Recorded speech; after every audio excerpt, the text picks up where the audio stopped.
वंश का संस्थापक बताओ कौन है? तूले राय का वास्तविक नाम? तेजकर। तूले राय ने ढूंढाड़ की सर्वप्रथम राजधानी किसे बनाया? दौसा। उसके बाद आमेर को राजधानी बनाने वाला कोकिल देव, जो दूले राय का पुत्र था। हालांकि ये नहीं पूछेंगे कौन किसका पुत्र था, लेकिन जनरल वे में आपको पता ही होना चाहिए कोकिल देव दूले राय का बेटा था और उसने सुसावत गोत्र के मीणाओं को पराजित करके अधिकार किया अंबावती पे, और वही अंबावती आगे चलकर क्या बनाई? आमेर। तो आमेर को राजधानी बनाने वाला माना जाएगा कोकिल देव। क्या आप बता सकते हो क्या पृथ्वीराज के समकालिक आमेर का राजा कौन था? बोलिए। पंचुन। और पंचुन राय पृथ्वीराज चौहान का सामंत था। अगर आपसे प्रश्न ये पूछा जाए, बताइए प्रारंभिक कछावा शासक किसके सामंत थे? तो अजमेर के चौहानों के। और अजमेर के चौहानों के बाद ये कछावा किसके बारे में थे? मेवाड़ के महाराणाओं के सामंत रहे। बताइए महाना सांगा के पक्ष में खानवा युद्ध में भाग लेने वाला आमेर का राजा कौन था? कौन था? पृथ्वीराज कछावा। पृथ्वीराज कछावा की पत्नी का नाम बोलो। बाला। किसकी शिष्या थी? दास पयोहारी को पयोहारी क्यों कहते हैं? बताया था मैंने बाबा। ना भोजन नहीं करता था, ये बात गलत है। दूध पीता था, ये बात। एक गिलास से कैसे मर नहीं जाएगा कि यार तू पी लेना, एक गिलास में तू रह जाए तो बता। ताप के पी लेना तो बेचारे को यार। उस समय तो दूध खूब हुआ करता था, अब की बात थोड़ी है। चलो तो हटाओ, इसी बात पे मुझे एक बात याद आ गई। बताइए राजस्थान सरकार द्वारा विद्यालयों में बच्चों के लिए जो दूध की व्यवस्था की जाती है, उस योजना का क्या नाम है भाई? कब से शुरू हुआ है ये दूध वाला प्रक्रम? बोलो। उससे पहले ही चालू हो गया था। वसुंधरा सिंधिया ही कर गई थी इसको, प्रोग्राम को। चलो ये बताओ, आप तो कितने ग्राम मिलता है दूध बच्चों को?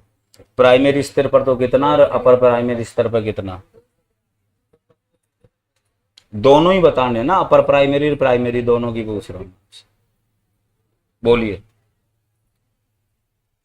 तो काम की बात तो याद मत किया करो कभी भी।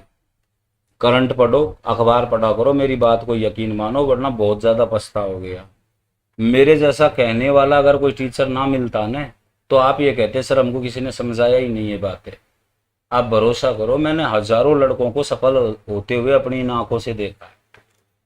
और वो आप जैसे ही भाई बहन थे, उनका किसी के भी चार आंख नहीं थी, चार हाथ नहीं थे। सब आप ही की तरह छोटे छोटे से, डरे डरे से, अपने भविष्य को लेकर चिंतित रहते थे आप ही की तरह। और उनके फोन आए लास्ट में, सर मैं फलाने बैच में मेरा सिलेक्शन हो गया। आपकी क्लास में से भी तो कईयों का सिलेक्शन हुआ था जिसमें आप पढ़े थे। हुए थे कि नहीं हुए थे? जमकर हुए थे। आपकी क्लास में तो सर्वाधिक सिलेक्शन दिए थे हमने। वो एक नसीब की बात है कि आपका नहीं आ सका नंबर। इसमें बिल्कुल अपने आप को निराश करने की आवश्यकता नहीं है, क्योंकि आदमी को निराश तभी होना चाहिए जब उसका जीवन का ही अंत हो गया। भाई अब तो मैं मरूंगा ही, एक दिन का ही हूं, तब उसे पछताना चाहिए। जब तक जीवन है तब तक कभी भी निराशा दिमाग में नहीं आनी चाहिए।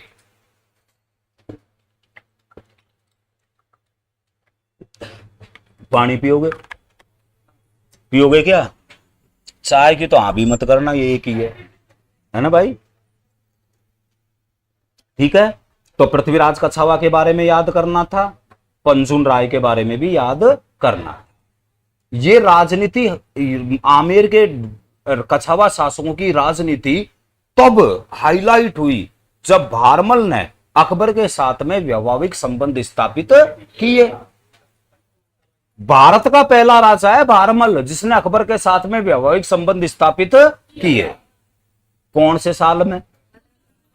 पुत्री का नाम बताओ। है भाई, हरको बाई, याद रखना।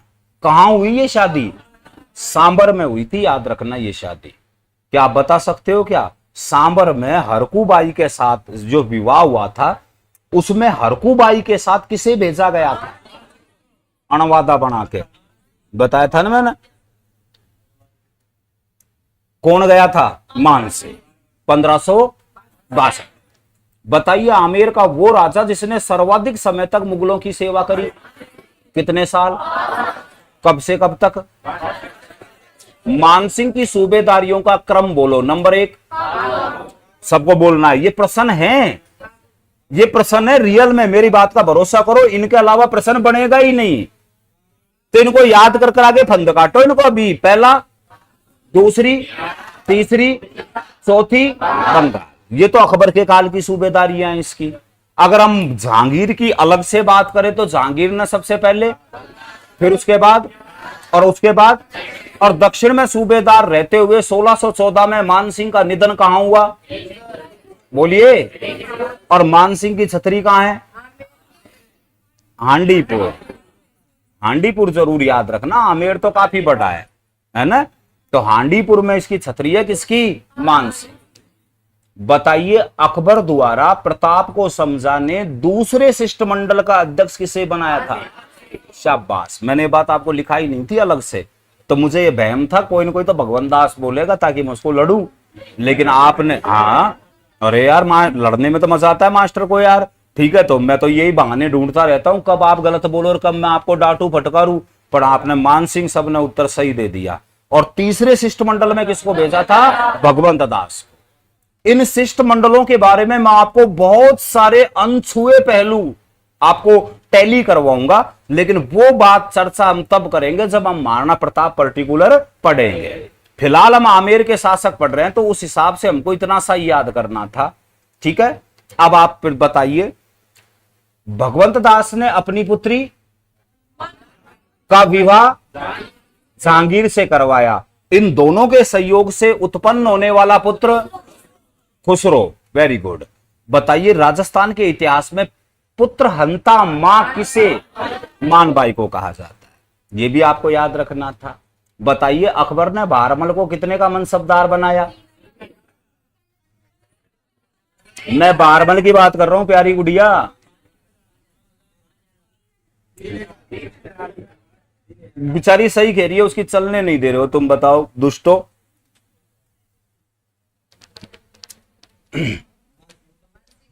ऐसे तो कोई बोलेगा ही नहीं फिर तुम्हारे सामने, बोले चलने तो देते ही नहीं है। याद रखना मैंने बहारमल की पूछी है। बहारमल को 3000 का मनसबदार बनाया और अमीर उल उमरा की उपाधि दी। आप बता सकते हो कि अकबर की गैर हाजिरी में आगरा की सुरक्षा का भार किससे सौंपा जाता था? बहारमल। ये कुछ प्रश्न ऐसे हैं जो बहारमल से निकल सकते हैं। ठीक है, बाकी बहारमलन से कभी प्रश्न नहीं पूछे जाते। मानसिंह है, मिर्जा राजा जयसिंह है, सवाई जयसिंह है, ये मेन किरदार है यहाँ के, कहां के? आमेर या जयपुर के। ठीक है ना दोस्तों। बाकी भगवान दास के बारे में मैंने आपको बताया था, मानसिंह के बारे में भी हम चर्चा कर ही रहे थे। बताइए मानसिंह में लास्ट क्या पढ़ा हमने? बताओ। सूबेदारियां हो गई है ना, और मनसबदारियां भी हो गई। तो प्रश्न बताओ, हल्दी घाटी युद्ध के समय मानसिंह कितने का मनसबदार था?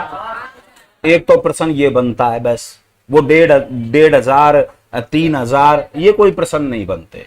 एक तो प्रश्न ये, आज तक तो देखो यही पूछा गया है, आज तक का रिकॉर्ड 1949 में आरपीएससी की स्थापना हुई है, आज 2024 चल रही है। आज तक मानसिंह की मनसबदारियों से अगर कोई प्रश्न बना तो इस तरह बना क्या कि सर्वाधिक मनसबदारी प्राप्त करने वाला राजस्थान का पहला राजा मानसिंह। सबसे ज्यादा मनसबदारी इसी को ही प्राप्त हुई थी सबसे पहले। उसके बाद बहुत सारे राजा 7000 मनसबदारी तक पहुंचे, लेकिन पहला कैंडिडेट है जो इस पद तक पहुंचा वो है मानसिंह। आपसे यूं भी पूछा जा सकता है कि अकबर के दरबार में सर्वाधिक सम्मान पाने वाला राजस्थान का राजा मानसिंह, क्योंकि ये मनसबदारियां मैंने आपको बताई थी। मनसबदारी एज ए रैंक, किस आदमी की मुगल दरबार में क्या औकात है, ये उसकी मनसबदारियों की संख्या से पता किया जा सकता है। तो सर्वाधिक सम्मान प्राप्त करता था ये 7,000 मनसबदारी तक पहुंचने वाला राजस्थानी नहीं अपितु पूरे भारत का पहला कैंडिडेट है। कौन? मान सिंह। ठीक है, मान सिंह को 7,000 का मनसबदार कब और किस खुशी में बनाया गया था बताओ? 1605 में, जब इसे खुसरो का संरक्षक नियुक्त किया। क्योंकि मान सिंह को अगर खुसरो का बॉडीगार्ड या संरक्षक नियुक्त कर रहे हैं तो उसको भी तो पावरफुल बनाना ही पड़ेगा, है भाई, उसको भी पावरफुल बनाना पड़ेगा, तभी तो वो उसकी संरक्षा ही कर सकता है। अब मान लो ये छोटे मोटा मनसबदार होता तो कौन इसका हुक्म मानेगा? तो 7,000 का देकर मरा अकबर, तू 7,000 का मनसबदार होगा और किसका संरक्षक नियुक्त करता हूं तुझे? खुसरो का। तो मान सिंह की हमने मनसबदारी भी समझ ली, मान सिंह की हमने सूबेदारी भी समझ ली। अब हम मान सिंह के संदर्भ में 2 बातें और समझेंगे। कितनी बातें? 2 बातें। सबसे पहले तो मैं आपको यह समझाना चाह रहा हूं कि मान सिंह, आप सभी को पता है, मान सिंह मात्र 12 वर्ष का था जब इसने मुगल सेवा में प्रवेश किया। मान सिंह का जन्म कब हुआ? कहां? मोजमाबाद में हुआ। और 1562 में ये कितने साल का होगा? 12 साल। 12 साल की आयु में इसने आगरा के महलों में कदम रखा। उसके बाद इसने कभी पीछे मुड़कर देखा ही नहीं। किसने? मान सिंह ने। और मान सिंह 1614 तक, एट लास्ट तक मुगल सेवा में यानी ऑन ड्यूटी काम करते हुए मान सिंह मरा था दोस्तों। तो सवाल यह बनता है मान सिंह का वो पहला युद्ध कौन सा है जिस युद्ध में इसने मुगलों के पक्ष में संघर्ष किया? क्योंकि इसने तो अपना पूरा जीवन ही मुगलों के संघर्ष में होम दिया था ने। तो पहला कौन सा युद्ध है जिस युद्ध में मान सिंह ने भाग लिया मुगलों के पक्ष में? अरे मैं बता रहा हूं, आपसे पूछ नहीं रहा प्रश्न, क्योंकि मैंने आपको ये कभी बताया ही नहीं। मैंने ये बात कभी आपको बताई ही नहीं, तो मैं तो आप सॉरी, तो पूछने का अधिकार तब बनता है ना जब पहले मैं आपको समझा दूं, उसके बाद ही। तो देखो ध्यान से सुनो, मान सिंह अपने जीवन में पहली बार मुगल सेना का अंग बनता है 1567-68 में। कब बनता है? 1500, बोलिए, ध्यान से सुन लो। मैं आपको जानबूझकर इसलिए बुलवाने के लिए बाध्य करता हूं कि जब तक आप किसी भी शब्द को अपनी जबान से नहीं बोलते हैं ना, तब तक वो याद नहीं होता भाई। तुमने देखा होगा कई बार, हम पहले की कक्षाओं में जब हम पढ़ते थे, छोटी कक्षाओं में, तो कोई लाइन में कोई बड़ा सा कठिन शब्द आ जाता था तो हम उसको छोड़ देते थे, उसके आगे पढ़ना चालू कर देते थे। वे शब्द आज तक हमको याद नहीं हुए, आज भी अटकते हम उन शब्दों को बोलने में। और जिन शब्दों को हमने दुख सुख पाके बोल लिया, वे आज तक हमको याद है। तो अब आप लापरवाही मत बरतो। अब जो लापरवाही की है जीवन में, उनको सुधारने का समय आ चुका है आपके पास। अरे आप तो चोर हो, नशेड़ी हो, 1 नंबर के गुंडे हो, लेकिन नौकरी लग गई तो सारा पाप धुल जाएंगे ना। आपने तो पूरे गांव की गांठ काट रखी है। आपके गांव में जब आप चलते हो ना, तो छोरियां रास्ता बदल देती है, ये आ रहा है तो इस रास्ते से चले। समझना मैं आपको क्या कहना चाह रहा हूं, ये सबसे निष्कृष्ट बात है। लेकिन नौकरी लगी तो सारा पाप धुल जाएगा। एक बार फिर लोग आपको साथ बैठाना शुरू कर देंगे। तो राम जी ने आपको अपने पाप धोने का एक सुनहरा अवसर दिया है, इसे मत खो देना।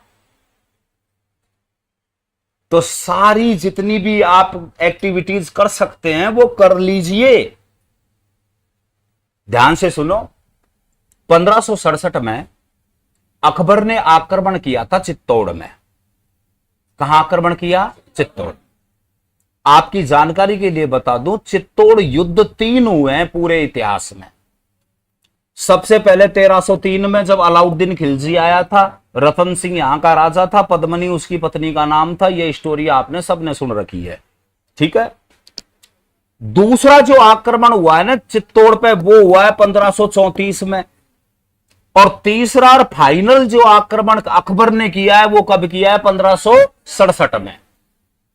जीता 68 में था, इसलिए इस युद्ध को कहा जाता है 1567-68 का चित्तौड़ युद्ध। इन सबको ही चित्तौड़ युद्ध कहा जाता है, लेकिन इनके सन बोलने पड़ते हैं। जैसे चित्तौड़ युद्ध 1303, तो समझ जाओ रतन सिंह वर्सेज अलाउद्दीन खिलजी। चित्तौड़ युद्ध 1534, एक अपने गुजरात में एक राजा हुआ करता था बहादुर शाह, उस बहादुर शाह ने अटैक किया था 1534 में चित्तौड़ में। उस समय पर कर्मावती अपने बेटे विक्रमादित्य की संरक्षिका थी, ठीक है। और यह युद्ध कहलाता है चित्तौड़ युद्ध 1567-68। यानी आपको चित्तौड़ युद्ध के साथ में सन याद करनी पड़ेगी, तभी बैठ पाएगा सिस्टम कि कौन सा चित्तौड़ युद्ध किन किन के बीच में हुआ। तो अकबर, आप सभी को पता है 1562 में हरकूबाई का विवाह हो चुका था, किससे? अकबर से। इसके बाद पता नहीं राजस्थान में क्या आग लगी कि हर राजा यह चाहता है कि वो वैवाहिक संबंध स्थापित करे अकबर से। हर राजा इस चीज में प्रयत्नशील हो गया। एक बात बताऊं क्या आपको, कई बार हमको ये बातें जब हम सुनते हैं ना कि यार कई लोग जो राजनीति को समझते हैं वो तो अच्छा बुरा मानते ही नहीं है, क्योंकि राजनीति का एकमात्र उसूल है गद्दी, एनी हाउ, कैसे भी प्राप्त हो। राजनीति तो यही कहती है भाई। हम लोग तो लड़ते हैं बीजेपी और कांग्रेस का चक्कर में, ये बड़ा बड़ा नेता फटदेन सी पार्टी चेंज कर ले, और इनसे कोई कहे ही कौन यार, तूने तो हम तेरा चक्कर में हमने आज तक बीजेपी में वोट दिया, तू कांग्रेस में किसे चलेगा। तो राजनीति का तो एक ही उसूल है, वो क्या है? गद्दी प्राप्त करना। याद रखना, आपको एक बहुत अच्छी बात बताता हूं, ये हरकूबाई वगैरह ये है ना, जो इन्होंने मुगलों के साथ में वैवाहिक संबंध स्थापित किए ना, ये एक भी छोरी राजस्थान के राजाओं की ओरिजिनल छोरियां नहीं थी, ये सब दासी इनकी बेटी थी। उन दासियों को भारी भरकम रकम दी जाती थी या मार ही देते थे उनको, कल को अब बोलेगी मतलब में बात चल जाएगी, तो दासियों को उड़ाया और उनकी जो छोरियां होती थी ना उनको अपनी बेटी बना के, क्योंकि उस समय न तो कोई राशन कार्ड बनते थे, न आधार कार्ड बनते थे, न डीएनए चेक का कोई लफड़ा था, ठीक है। तो क्या ये दासियों की छोरियों को अपने नाम से टांक दी इनने, सबन के गड़ान में घंटी गाल दी इनके अकबर बकबर ने, ठीक है। इस बात की पुष्टि राजस्थान का एक ग्रंथ करता है जिसका नाम है मुंडियारी ख्यात। नाम बोलो क्या है? वापिस बोलो, मुंडियारी ख्यात। मित्रों ध्यान से सुनो, पाली जिले में एक गांव है जिसका नाम है मुंडियार। कौन सा गांव है? मुंडियार। इस मुंडियार गांव में चारण रहते थे, आज भी ये चारणों का गांव है। हमारे चारण नहीं सुना कभी? चारण जाति नहीं सुनी? तो अब सुन ले, चारण जाति की कुलदेवी है करणी माता। याद रखना, कभी पूछा चारणों की कुलदेवी कौन है तो उत्तर क्या दोगे? करणी। अरे पहले पढ़ी लिखी दो ही जात थी हमारे यहां जो किताबें लिखने का काम करती थी, एक भाट और एक चारण। भाट और चारण ये साहित्य लिखने वाली जातियां थी। विद्वान तो बहुत रहते थे, पढ़े लिखे तो बहुत थे, लेकिन किताबें लिखने का काम दो ही जातियां करती थी, चारण और भाट। ये आपको जानना जरूरी है। जितने भी पद लिखे ना, पद वे भाटन ने लिखे, और गद्य जो लिखते थे वो कौन लिखते थे? चारण। जब बोली भाषा और साहित्य पढ़ेंगे ना हम राजस्थान के, तो उस समय ये दोनों ही जातियों का इंट्रोडक्शन आपको मिलेगा। तो ये मुंडियार जो गांव है ना, ये चारणों का गांव था। तो सब गांव के लोगों ने मिलकर एक किताब लिखी जिसका नाम रखा गया मुंडियारी ख्यात। इस मुंडियारी ख्यात को राठौड़ों की ख्यात भी कहते हैं। ये प्रश्न सेकंड ग्रेड में आ चुका है। ये प्रश्न सेकंड ग्रेड में आ चुका है कि निम्न में से कौन सी ख्यात को राठौड़ों की ख्यात कहा जाता है? तो मुंडियारी ख्यात। मुंडियार गांव के सभी विद्वान चारणों ने मिलकर यह किताब लिखी है। अब कोई मान लो एक कैंडिडेट किताब लिखता तो उसका लेखक का नाम लिखता, लेकिन पूरे गांव ने मिलकर लिखी है, तो इसलिए गांव के नाम पर ही इस किताब को क्या कहा जाता है? मुंडियारी ख्यात। ये राजस्थान का एकमात्र ग्रंथ है ऑथेंटिक जो इस बात को प्रमाणित करता है कि जितनी भी लड़कियां राजस्थान की मुगलों के हरम में गई ना, वे एक भी राजा की ओरिजिनल बेटियां नहीं थी। प्रमाण सहित तो लिखा है इस किताब के अंदर, ध्यान रखना, ठीक है। तो ध्यान से सुनेंगे इस बात को। 1562 में हरकुबाई का विवाह हो गया और एक वैवाहिक संबंध का प्रक्रम यहां से शुरू हो गया। राजस्थान के सभी राजा इसको फॉलो करते हैं और लगभग राजस्थान के सभी राजा वैवाहिक संबंध स्थापित करते हैं। किससे? अकबर से।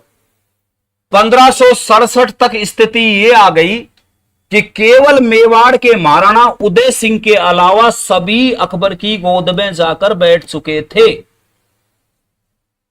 किसके अलावा? उदय सिंह फ्रॉम मेवाड़। ये उदय सिंह किसका पिता है?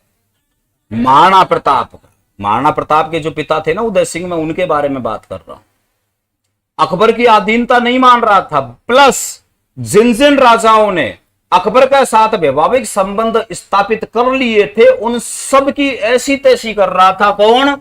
उदय सिंह। जहां भी वैवाहिक संबंध, कोई भी मान लो प्रोग्राम होता, किसी राजा के यहां प्रोग्राम होता तो राजा ने कोई बुलाएगा ना, कार्ड देगा। तो वहां राजा जब इकट्ठे होते थे ना तो सभी राजाओं के बीच में उदय सिंह उन राजाओं को लताड़ा करता था जिनने मुगलों के साथ क्या किए थे? वैवाहिक संबंध। भारबल के तो पीछे ही पड़ गया था हाथ धो के। कौन? उदय सिंह। स्थिति ये हो गई कि भारमल कहीं भी अगर कोई प्रोग्राम में जाता ना तो पहले ये पता करता था उदय सिंह आर चलेगो के। उदय सिंह आर चल जाता था ना तब आते थे भारमल जी वहां प्रोग्राम में। तो भारमल की पूरी तरह बेइज्जती कर रखी थी किसने? उदय सिंह। भारमल ने इसकी शिकायत अकबर से करी। अब अकबर को ये 100% चाहिए था कि वो क्या करे? उदय सिंह का ताबीज भरे। उदय सिंह का ताबीज भरने के लिए अकबर खुद 1567 में एक विशाल सेना लेकर पहुंच जाता है। कहां पर? चित्तौड़ में। उस सेना में मानसिंह उपस्थित था। यह पहला अवसर है जब मानसिंह मुगलों के पक्ष में बैतौर एक सैनिक भाग लेता है। ध्यान रखना। तो आपसे कभी भी पूछा जाए कि मुगलों के पक्ष में मानसिंह द्वारा किया गया पहला युद्ध कौन सा था, तो 1567-68 का चित्तौड़ युद्ध। रह जाएगी बात, ये प्रश्न याद रह जाएगा आपको। लिखो, लाइन छोड़ो और लिखो इसे। आप तो पहले पढ़ चुके हो इस घटना को।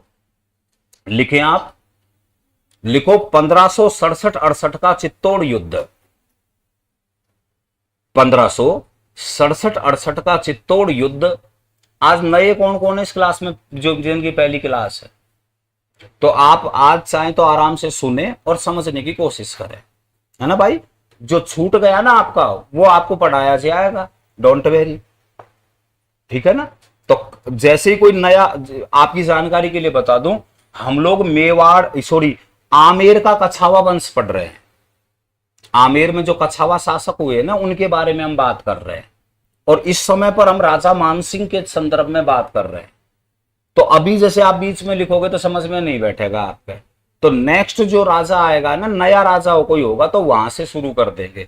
वैसे आपको कछावा वंश शुरू से ही पढ़ाया जाएगा दोबारा, तो आपको चिंतित होने की आवश्यकता ही नहीं है। लिखना चाहो तो बैठे बैठे आप लिख सकते हो, कहने का मतलब ये है। ठीक है, अब ध्यान, क्या लिखा आपने बताओ देखे। 1567-68 का चित्तौड़ युद्ध। लिखो, पहला अवसर है, पहला अवसर है जब, पहला अवसर है जब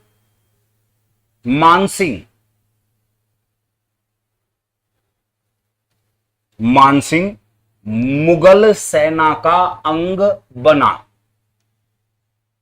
मुगल सेना का अंग बना।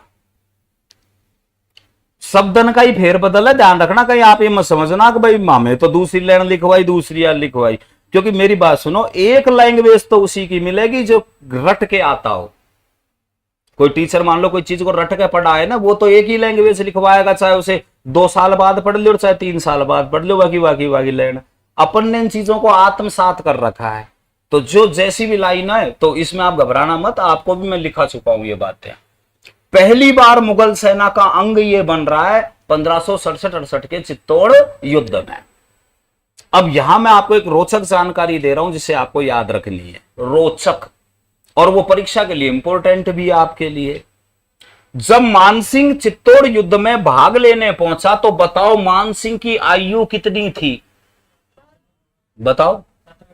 17 साल का हो गया मानसिंह। अब कितने साल का? 17 का। 1550 में पैदा हो रहा है और बात है 1567 की, तो 17 साल का था उस समय पर जब ये पहली बार युद्ध करता है मुगलों के पक्ष में। ठीक है, लिखो उस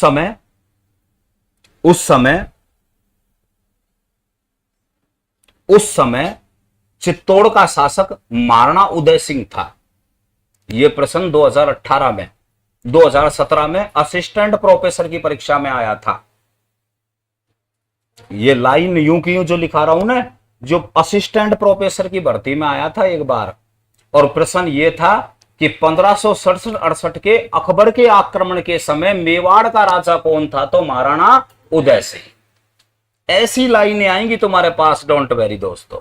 तो उस समय मेवाड़ का या चित्तौड़ का महाराणा कौन था? उदय सिंह।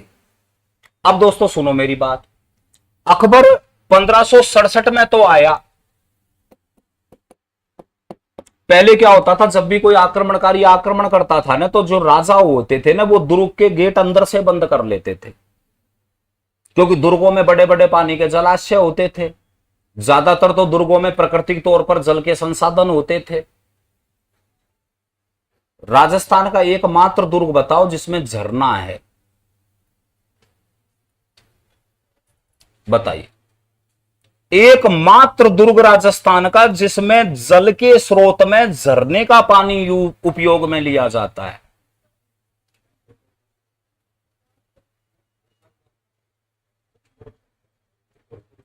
पहली बात तो ध्यान रखना, परीक्षा में अंदाजे नहीं चलते। तो आप ये अंदाजों से प्रश्न बोल रहे हैं ना, ये आपको बैड हैबिट पैदा कर देंगे। याद रखो, नो कहने की आदत सीख लो, ये तुम्हारे जीवन में भी काम आएगी और परीक्षा में भी काम आएगी। क्या कहना? यस कहना तो सभी जानते हैं, बिरला लोग होते हैं जो नो कहने का साहस दिखाते हैं।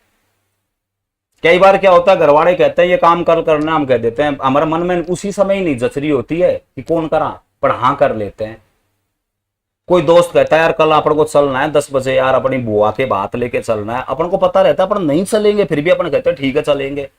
और जब फिर क्या करते हैं, फिर अपन ये सोचते हैं कि सुबह सुबह फोन कर रखे जाएगा कल कि अरे यार हमारा इच्छा होगा तो मेरे चलबो कौन हो, फिर आप सुबह भी लापरवाही कर जावा, और फिर जब वाको फोन आवे ना, जब आप भाई ना लगावा, फिर वो आदमी जिंदगी में भरोसा नहीं करेगा। इसलिए नो कहने की आदत सीख लो, क्योंकि नो कहने पर सामने वाले को 2 ही मिनट बुरा लगता है। अभी आप मेरे से कहो गुरुजी गाड़ी की चाबी दो, मैं कहती हूँ हाँ ले जाइए, गुरुजी शाम को चाय जाएगी, मैं बुआ के जा रहा हूँ, मैं कहती हूँ हाँ ठीक है शाम को जाएगा ना, ले जाइए यार, जबकि मुझे पता है मैं नहीं दूंगा आपको। अब जब एंड टाइम पर जब मना करूंगा, जब ज्यादा दिल टूटेगा, मैं अभी ये कह दूं आपसे कि यार भाई है ना तू और कहीं ले ले यार मुझसे, मैं गाड़ी किसी को नहीं देता, तो अब 2 ही मिनट बुरा लगेगा वैसा आदमी को, लेकिन जिंदगी भर ये रखोगे यार इस आदमी का कोई सिद्धांत है। याद रखना, इसलिए गलत उत्तर मत दिया करो। परीक्षा में भी नो कहने की आदत डालो, यानी प्रश्न छोड़ने का साहस होना चाहिए आपके अंदर। ये नहीं कि यार इसको छोड़ रहे हैं अंदाजा ही लगा लेते हैं, अकड़ बकड़ बम्बी बो 80 90 पूरे 100, ए भगवान बे जय हो भो मियां बाबा, मर जाओगे मात खा जाओगे। ध्यान रखना, तो प्रश्नों को छोड़ने का साहस भी होना चाहिए एक अच्छे स्टूडेंट को। बहादुर स्टूडेंट होता है ना, वो प्रश्न छोड़ने का साहस रखता है। ऐसे बावड़ेपनों के उत्तर मत दिया करो, वरना ये गलत आदतें लग जाएगी, परीक्षा में फिर तुक्के लगाओगे और तुक्के काम नहीं आते परीक्षा में, ध्यान रखना। 1567 में अकबर ने आक्रमण किया चित्तौड़ पे, उदय सिंह ने अंदर से गेट बंद कर लिए। वो आपको ढूंढना है, ये आपको टेंशन दी है मैंने ताकि आप इसको ढूंढे। मैं तो 1 सेकंड में बता दूंगा ये है उत्तर इसका। हाँ, जब न मिले तब कहना किसी दिन भाई साहब मैंने खूब ढूंढ लिया पर मिला नहीं, प्लीज इसका उत्तर बता दो, तब मजा आएगा प्रश्न देने। ठीक है, आप ध्यान से सुनेंगे। 1567 में अकबर ने आक्रमण किया, उदय सिंह ने अंदर से क्या कर लिए, गेट बंद। अकबर को बाहर पड़े पड़े पूरे 6 माह हो गए और वर्ष हो गया 1568 का। जब ये युद्ध हम पढ़ेंगे, मेवाड़ की राजनीति पढ़ेंगे, तो इस युद्ध में मैं आपको बड़ी बड़ी बातें बताऊंगा। ये युद्ध बड़ा महत्वपूर्ण है। ये युद्ध जाना जाता है जयमल पत्ता के बलिदान के लिए। इसी युद्ध ने राजस्थान को एक लोक देवता भी दिया है, जिसको हम कहते हैं चार हाथों वाला देवता, कल्ला जी। कल्ला जी भी इसी युद्ध में लड़े थे। तो इसके बारे में अपन विस्तार से बात जब ही करेंगे जब उदय सिंह पढ़ेंगे। फिलहाल ध्यान से सुनो। 67 में अकबर आया और जीता अकबर ने कब? 68 में। तो अकबर चित्तौड़ दुर्ग जीतकर बहुत गुस्से में हुआ। इसे चित्तौड़ के नागरिकों के ऊपर बहुत गुस्सा आया।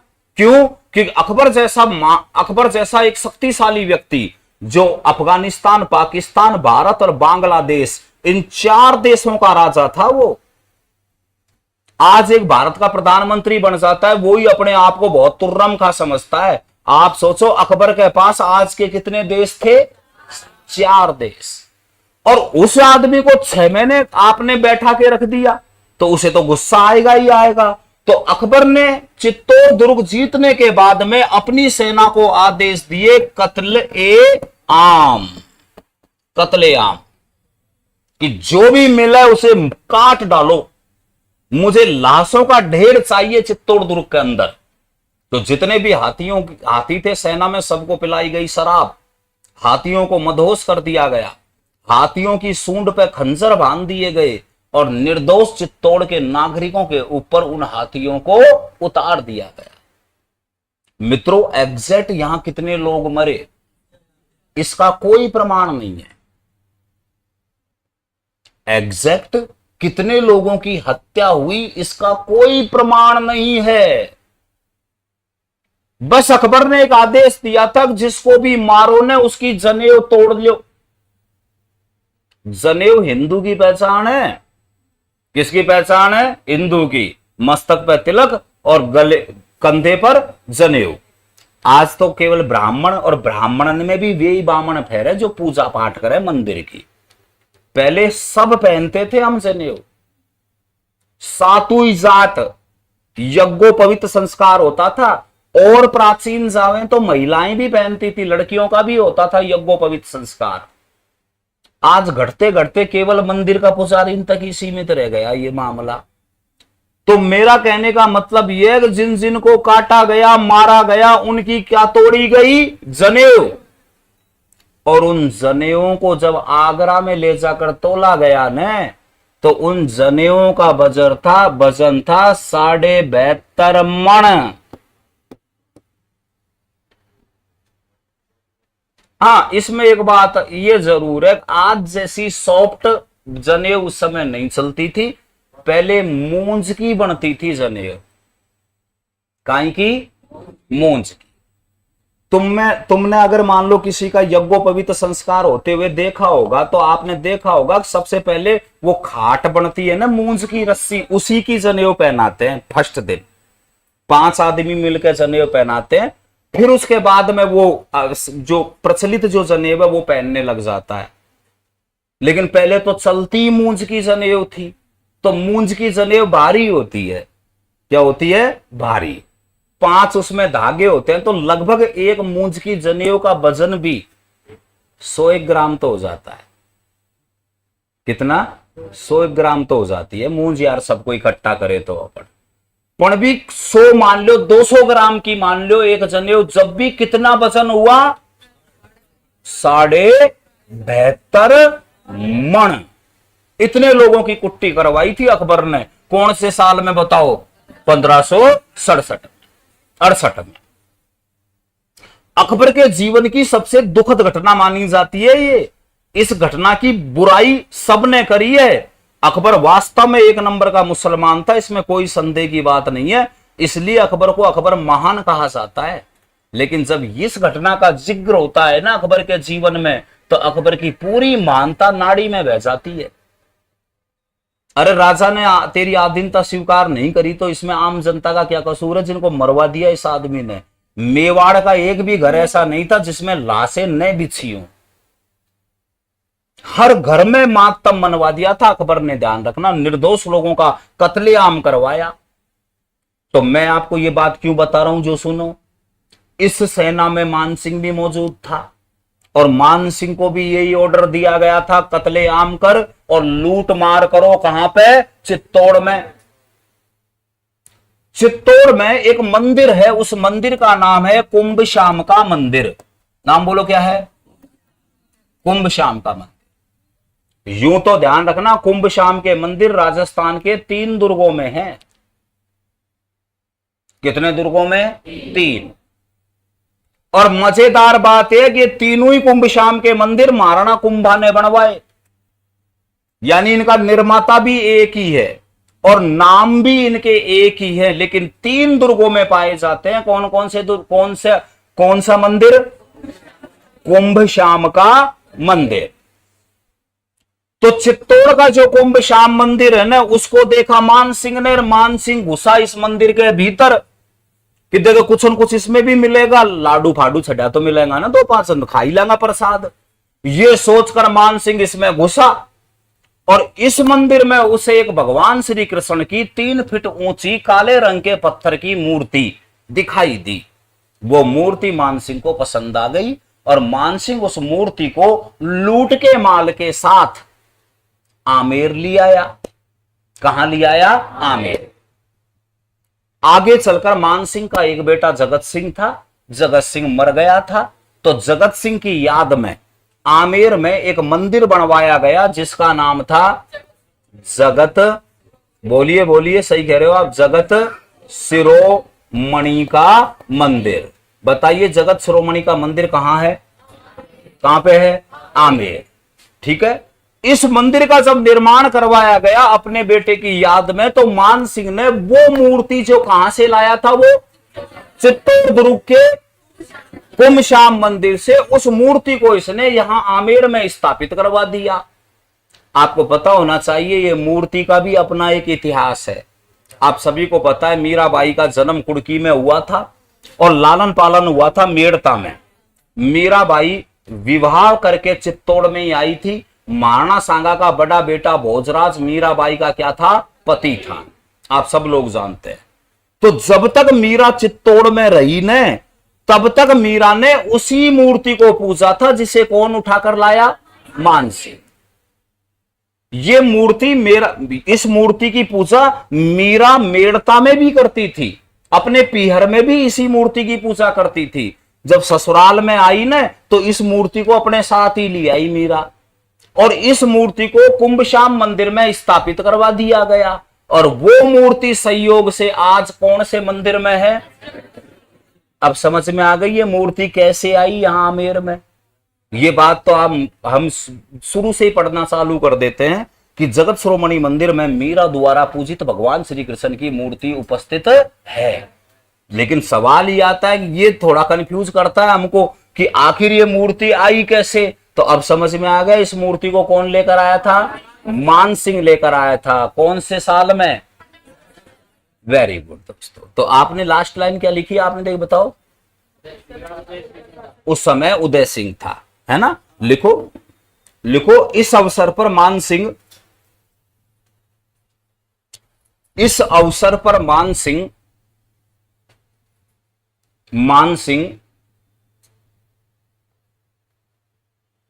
चित्तौड़ दुर्ग के कुंभ श्याम मंदिर से,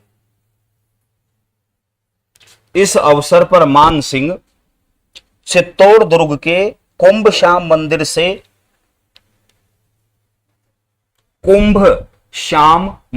से भगवान कृष्ण की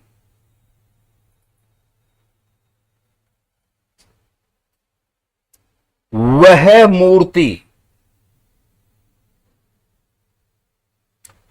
मूर्ति आमेर लेकर आया था। आमेर लेकर आया था, जिसकी पूजा कभी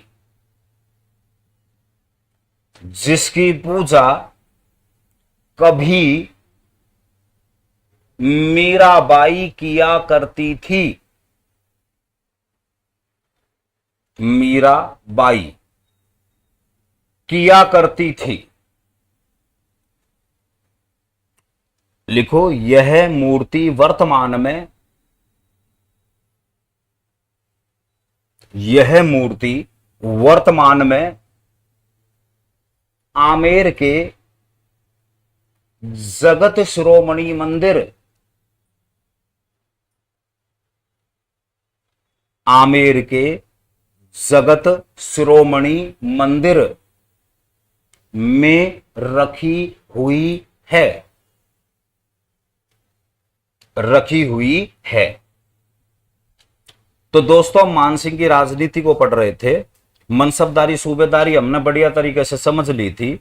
अब मुझे आपको यह बताना था कि पहली बार कौन से युद्ध में मुगलों के पक्ष में संघर्ष करता है। अब आगे सुने और समझे। महाराणा प्रताप का राज्याभिषेक हुआ है 1572 में। किसका राज्याभिषेक? महाराणा प्रताप।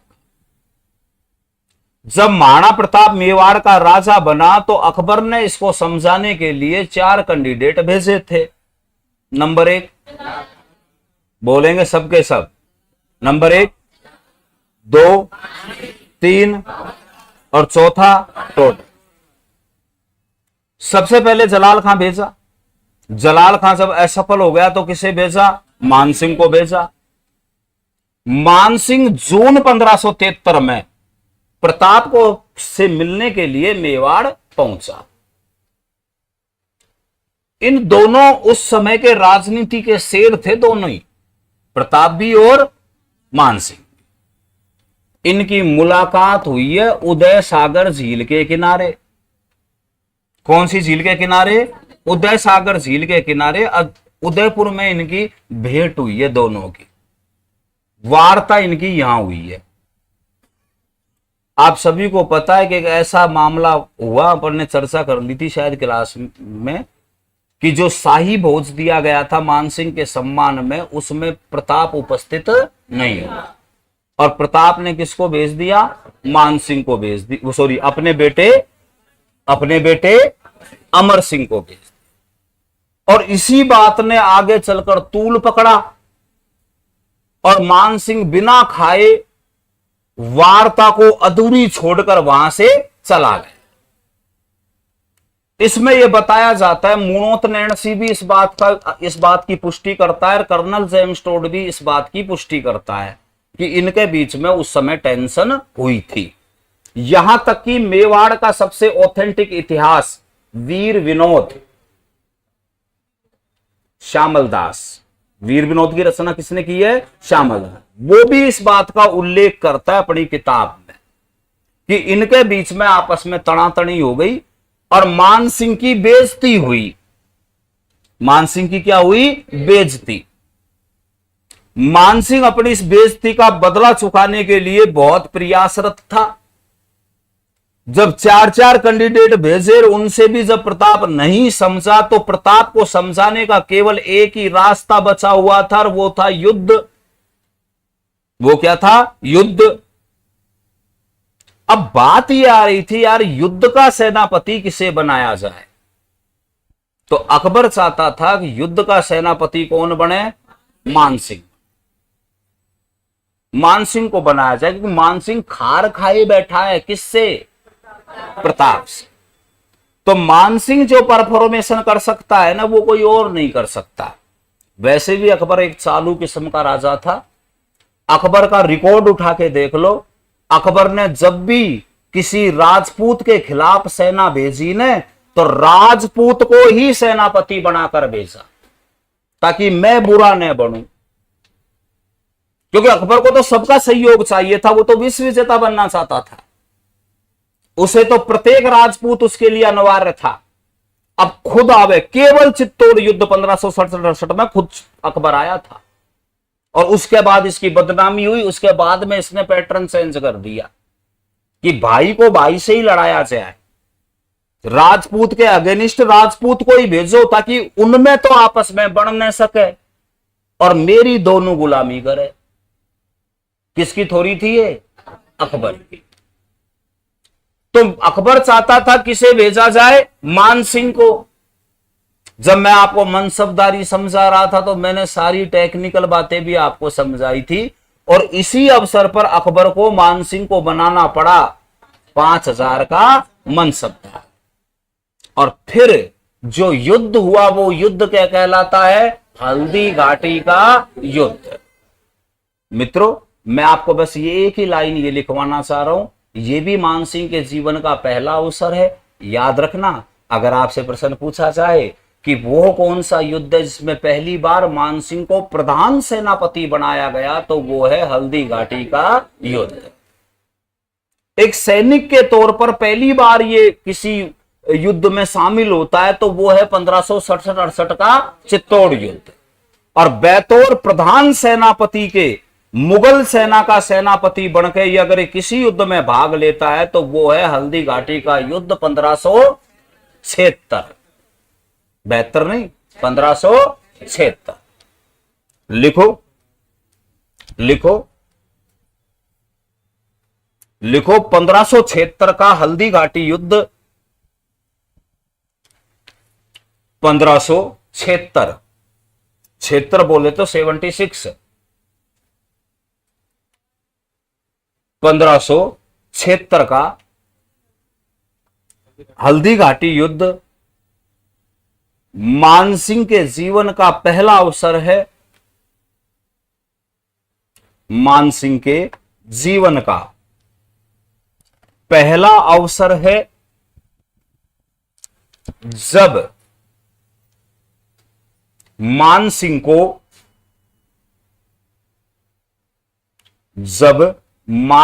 को मुगल सेना का प्रधान सेनापति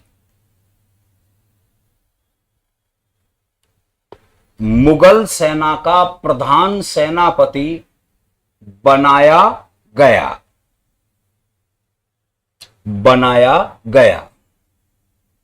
ठीक है मित्रों, तो इस तरह ये मानसिंह के जीवन की प्रथम बात है, दो जो आपको याद कर रही है। मानसिंह के जीवन की सूबेदारियों का सही क्रम क्या है? नंबर 1, 2, 3, चौथा बंगाल, पांचवा बंगाल, छठा बिहार और सातवां दक्षिण। ये अपने जीवन में बंगाल का सूबेदार कितनी बार? 3 बार। याद रखना, 3 बार इसे बंगाल की सूबेदारी निभाने का अवसर मिला है, और बिहार का सूबेदार 2 बार बना है। ध्यान रखना। कौन दोस्तों? ठीक है। अब देखो सुनो, अब मैं आपको बता रहा हूं मानसिंह के राज्याभिषेक से निकलने वाले प्रश्न के बारे में। कहां के बारे में?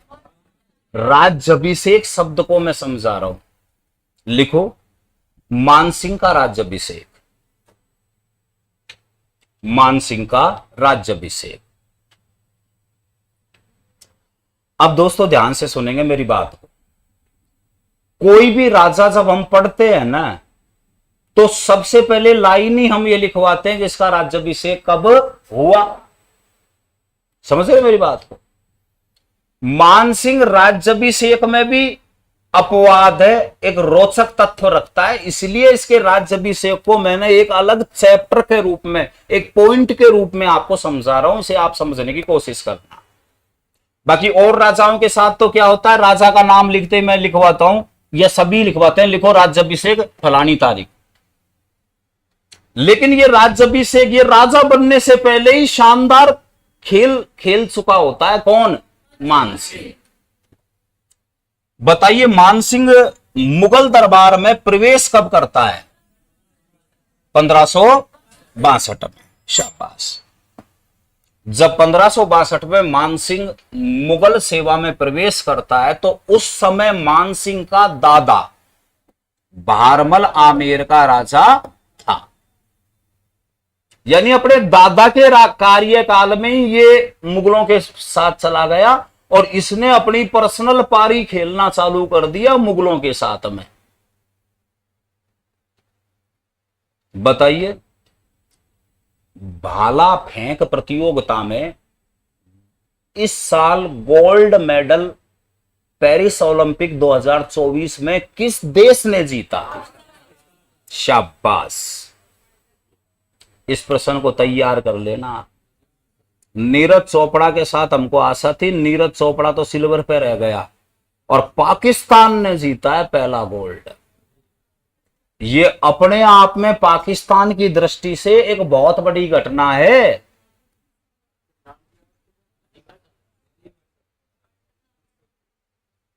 पाकिस्तान की दृष्टि से बहुत बड़ी घटना है, जिस देश के पास खाने के लिए दाने नहीं है इस समय पे। ये खेल फेल तो इनके दिमाग में उपजे ही कौन? जो गोल्ड लेकर पहुंच रहे पाकिस्तान में, अपने आप की बहुत बड़ी घटना है, याद रखना इस बात को। इस खिलाड़ी का नाम और इसने कितने मीटर भाला फेंका वो भी आपको पता होना चाहिए। जो भी आज अखबार में आएगा वो पूरा, टेंशन मत लो आप, ठीक है।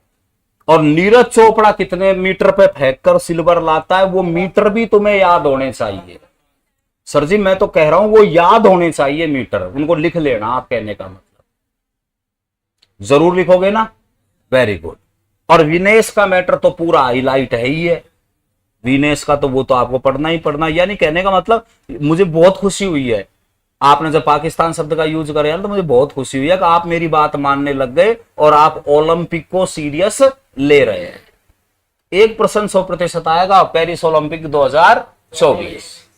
अब सुनो, जब मान सिंह ने मुगल सेना में या मुगल सेवा में जब प्रवेश किया तो मान सिंह के दादा भारमल आमेर के क्या थे? राजा थे। 1573 में भारमल मरा और भारमल के स्थान पर इसका बेटा भगवंत दास आमेर का राजा बना 1573 में। जब तक तो मानसिंह बहुत बड़े बड़े कांड कर चुका था, कहां पे? मुगल सेना के साथ रहकर, और बहुत पावरफुल व्यक्ति बन चुका था उस समय तक। अकबर का सबसे विश्वसनीय व्यक्ति था कौन? मानसिंह। मित्रों, जब भगवंत दास की मृत्यु हुई ने तो उस समय साल चल रहा था 1589 का। कब का साल चल रहा था? 1589। यानी कि मानसिंह को जब आमेर की गद्दी मिली तो उस समय साल कौन सा था? 1589। अब मैं आपसे एक टेक्निकल प्रश्न पूछ रहा हूं, आशा ही नहीं अपितु पूर्ण विश्वास है आप उसका उत्तर देंगे। सबसे पहले मैं आपसे पूछ रहा हूं, कोई भी कॉपी वॉपी नहीं खोलेगा, ध्यान रखना। आप ये बताइए, राज्याभिषेक के समय मानसिंह कहां का सूबेदार था? कोई नहीं हेल्प करेगा, उसको देना दो उत्तर आराम से। सर जी अगर आपने मेरी बात सुनो, आप तो यार मेरी बात सुनो, अगर आपने इतना टाइम ले लिया ना किसी प्रश्न को सोल्व करने में, तो आप भगवान की कसम से आप पे 100 का 100 प्रश्न आता हुए आप पूरे नहीं कर पाएंगे और आप फेल हो जाए। आपको पता होना चाहिए, पेपर प्रश्न बनाने वाला आदमी प्रश्न बनाने से ज्यादा दिमाग लगाता है ऑप्शन सेट करने में। वो कभी नहीं चाहता कि आप किसी प्रश्न को छोड़ें। आप समझना, अरे बावड़ो वो ऑप्शन ऐसे सेट करता है कि आपको मजबूर करता है कि आप प्रश्न करें और गलत जाए। जो प्रश्न मेकर जितने बच्चों को नेगेटिव मार्किंग में ले जाता है ना, उसे टॉप माना जाता है कि यार वास्तव में इसने गजब का प्रश्न बनाया, जो सारे छोरों को नेगेटिव मार्किंग में पटक दिया इसने। ध्यान से सुनेंगे इस बात को। मैंने आपको बताया था 1585 से लेकर 1589 तक मानसिंह कहां का सूबेदार रहा? काबुल का। मानसिंह काबुल का सूबेदार रहा फरवरी तक, और फरवरी के बाद ये बढ़ा कहां का? बिहार का। 1589 से लेकर 1589 से लेकर 1594 तक मानसिंह कहां का रहा है? बिहार का। वो बात अलग है, 2 साल के लिए से उड़ीसा का भी एडिशनल भार मिला। कब से कब तक रहा ये? सुनो सुनो सुनो, वो बिहार और उड़ीसा का संयुक्त सूबेदार ये कब से कब तक रहा वो बताएगा भाई, सफेद टी शर्ट वाला। यही 92 से 94। शाबाश।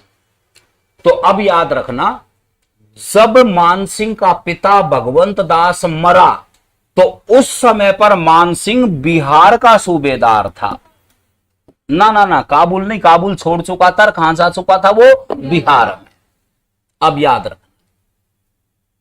मान सिंह को अपने पिता की मृत्यु का समाचार बिहार में मिला। अब मान सिंह अपना राज्याभिषेक करवाने के लिए आमेर आना चाहता है, लेकिन उस समय तक बिहार की राजनीति अकबर की पकड़ से बहुत दूर थी।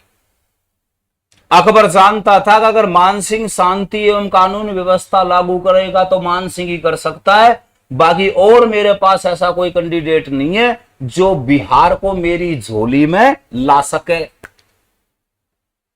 अतः अकबर ने अनुमति नहीं दी मान सिंह को। बोले ना, 1 साल तेरा राज्य कहीं नहीं जा रहा, आमेर का तू ही राजा रहेगा, नो टेंशन नो टेंशन। लेकिन अभी तू कहां पड़ा रहे? बिहार में। तो ध्यान से सुनेंगे। अब चूंकि मान सिंह के पिता का निधन हो गया था तो मान सिंह अपना राज्याभिषेक करवाएगा ही करवाएगा। तो मान सिंह ने अपना राज्याभिषेक करवाया है बिहार की राजधानी पटना में। पहला इसका जो राज्याभिषेक हुआ है ना वो पटना में हुआ है। कौन से साल में हुआ है? 1589। अगले साल यानी 1590 में इसको अनुमति मिली कि अब तू आमेर जा सकता है। तब विधिवत रूप से इसने अपना दूसरा राज्याभिषेक करवाया है आमेर में। कब? 1590। अब वो आपको कैसे फंसाएगा? वो आपसे ये नहीं पूछेगा पहला राज्याभिषेक और दूसरा राज्याभिषेक, वो सन देवेगा और वो कहेगा 1589 में मान सिंह का राज्याभिषेक किस स्थान पर हुआ। तब तो उत्तर क्या देना है? पटना। और अगर वो आपसे पूछे कि 1590 में मान सिंह का राज्याभिषेक कहां हुआ तो उत्तर क्या दोगे? आमेर। जबकि स्थिति यह है पढ़ने और पढ़ाने वालों की, आप अपने पीजी वीजी में जहां भी आप रहते हैं और कोई बढ़िया कोई तैयारी कर रहा है, ऐसा लड़का या लड़की जो आपके सामने इंटेलिजेंट होने का आपको एहसास करवाते हैं, उनसे ऐसे प्रश्न पूछा करो, मामला फुश है सबका। विश्वास करो, ये बात मैं इसलिए कह रहा हूं, थोड़ी सी मेहनत कर लो, जिंदगी सुधर जाएगी। राजस्थान में पढ़ाई का स्तर बिल्कुल कमजोर है। अरे यार, जब राजस्थान ऐसा प्रदेश है, ध्यान से सुनो, जिसमें 900 नंबर में से 535, 537 या 600 नंबर लाने वाले तो राजस्थान टॉपर बनते हैं हमारे यहां। क्या बनते हैं? टॉपर। जिनकी फोटो आती है अखबार में लड्डू खिलातों की, और ये लिखा आता है फलाने सिंह ने प्रदेश का नाम रोशन किया या अपने जिले का नाम रोशन किया, और मंत्री संतरी उनको गुलदस्ते देने जाते हैं ना, उनके भी एक साई नंबर आवे। तो इसलिए समझो महत्वता को, थोड़ी सी मेहनत कर लो, मामला साफ है। कछु तो दुनिया बावड़ी और कछु ने खाली भांग। ये स्थिति है जमाने की, हकीकत में ही जमाने की। सब मामला साफ है, किसी से भी मिलकर देख लो, बैठो 2 मिनट, आपको पता चलेगा कि इस भोंदू को किसने बना दिया अधिकारी। ये स्थिति है लोगों की, बस थोड़ा बहुत रट लेते हैं और नौकरी लग जाते हैं। कॉमन सेंस नाम की चीज नहीं है, ध्यान रखो भाई। कछु तो बावड़ी है दुनिया ऑलरेडी, और कछुन ने काई खा रखी है? भांग। जो थोड़ा सा भी चेत में है ना, वो सारी उपलब्धियां प्राप्त कर जाता है इस संसार में। थोड़ा सा ही अवेयरनेस होना है आपको, बस थोड़ा सा खेल कर जाओगे आप, ध्यान रखना। तो मान सिंह के जीवन में मान सिंह के राज्याभिषेक कितनी बार हुए हैं? पहला और दूसरा आमेर में। विधिवत रूप से जो हुआ है ना, गद्दी इसने संभाली है, सिंहासन पर बैठा है ये, वो तो 90 में बैठा है। और राज्याभिषेक जो तिलक विलक करना या वो करना, वो इसके कहां हो गए थे? कहां हो गए थे? Very good. लिखो, पिता भगवंत दास की मृत्यु के समय, पिता भगवंत दास की मृत्यु के समय, पहला तो टॉपिक डालना राज्याभिषेक, फिर उस पर लिखना। पिता भगवंत दास की मृत्यु के समय मानसिंह बिहार का सूबेदार था। यह भी प्रश्न बनता है, याद रखना, बिहार का सूबेदार था।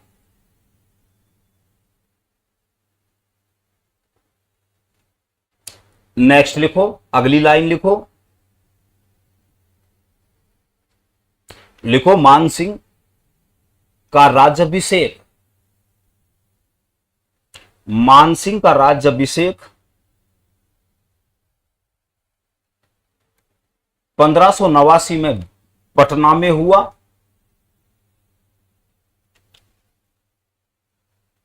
पटना में हुआ, जबकि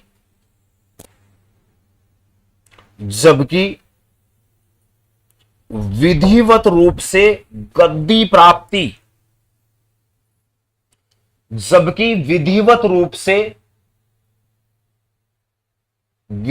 रूप से मानसिंह, ऐसे लिखो, विधिवत रूप से मानसिंह 1590 में गद्दी पर बैठा। 1590 में गद्दी पर बैठा।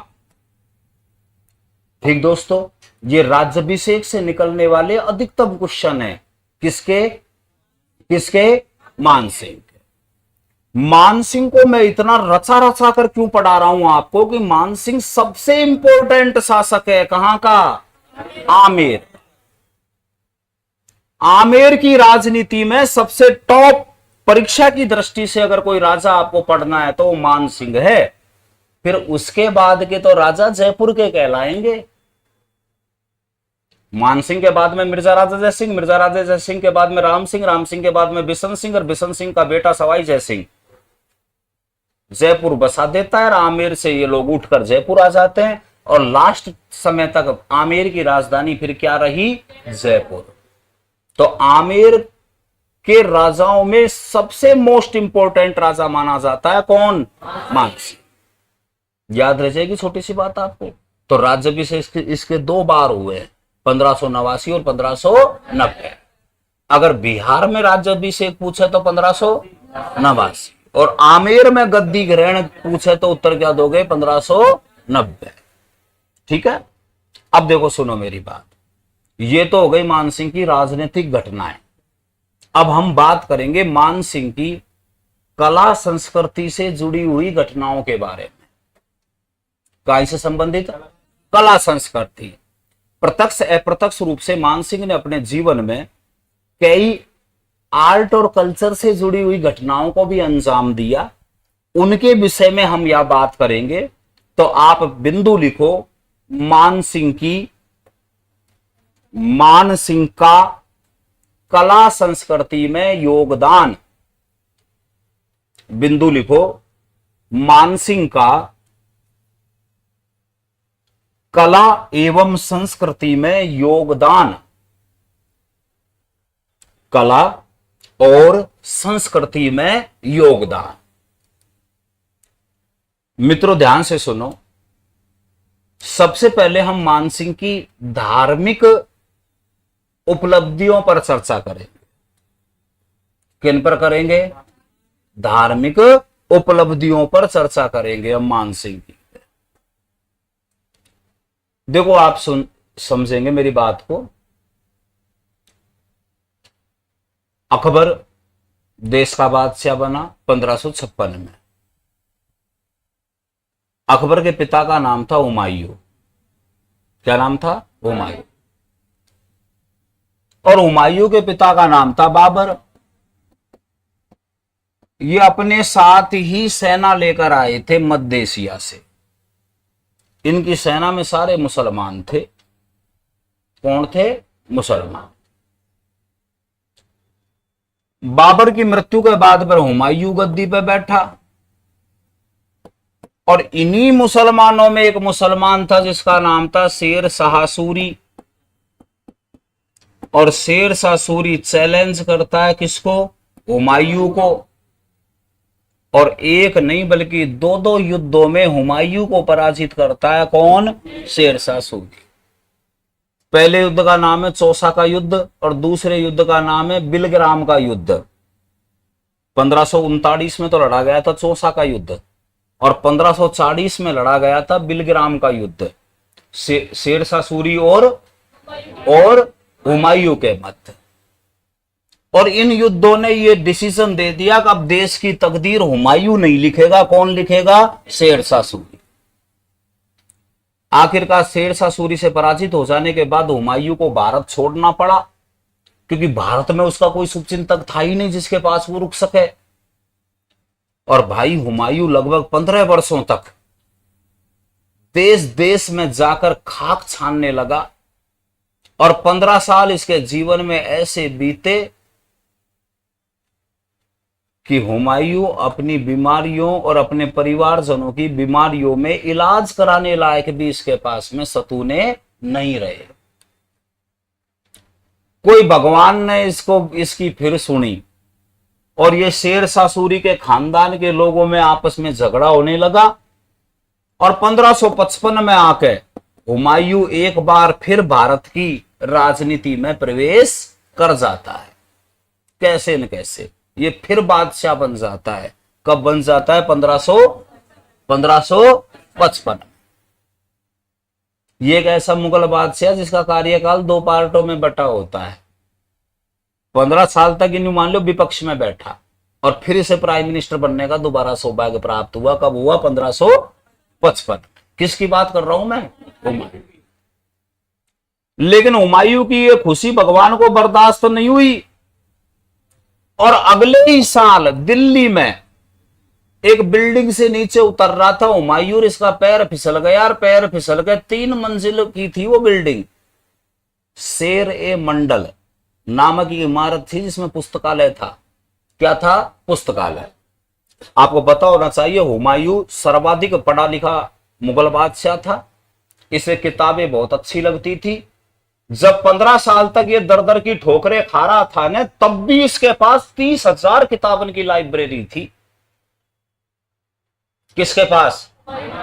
पढ़ने का बहुत शौकीन आदमी था, बिना पढ़े इसको नींद नहीं आती थी। इतना इंटेलिजेंट आदमी था। कौन? हुमायूं।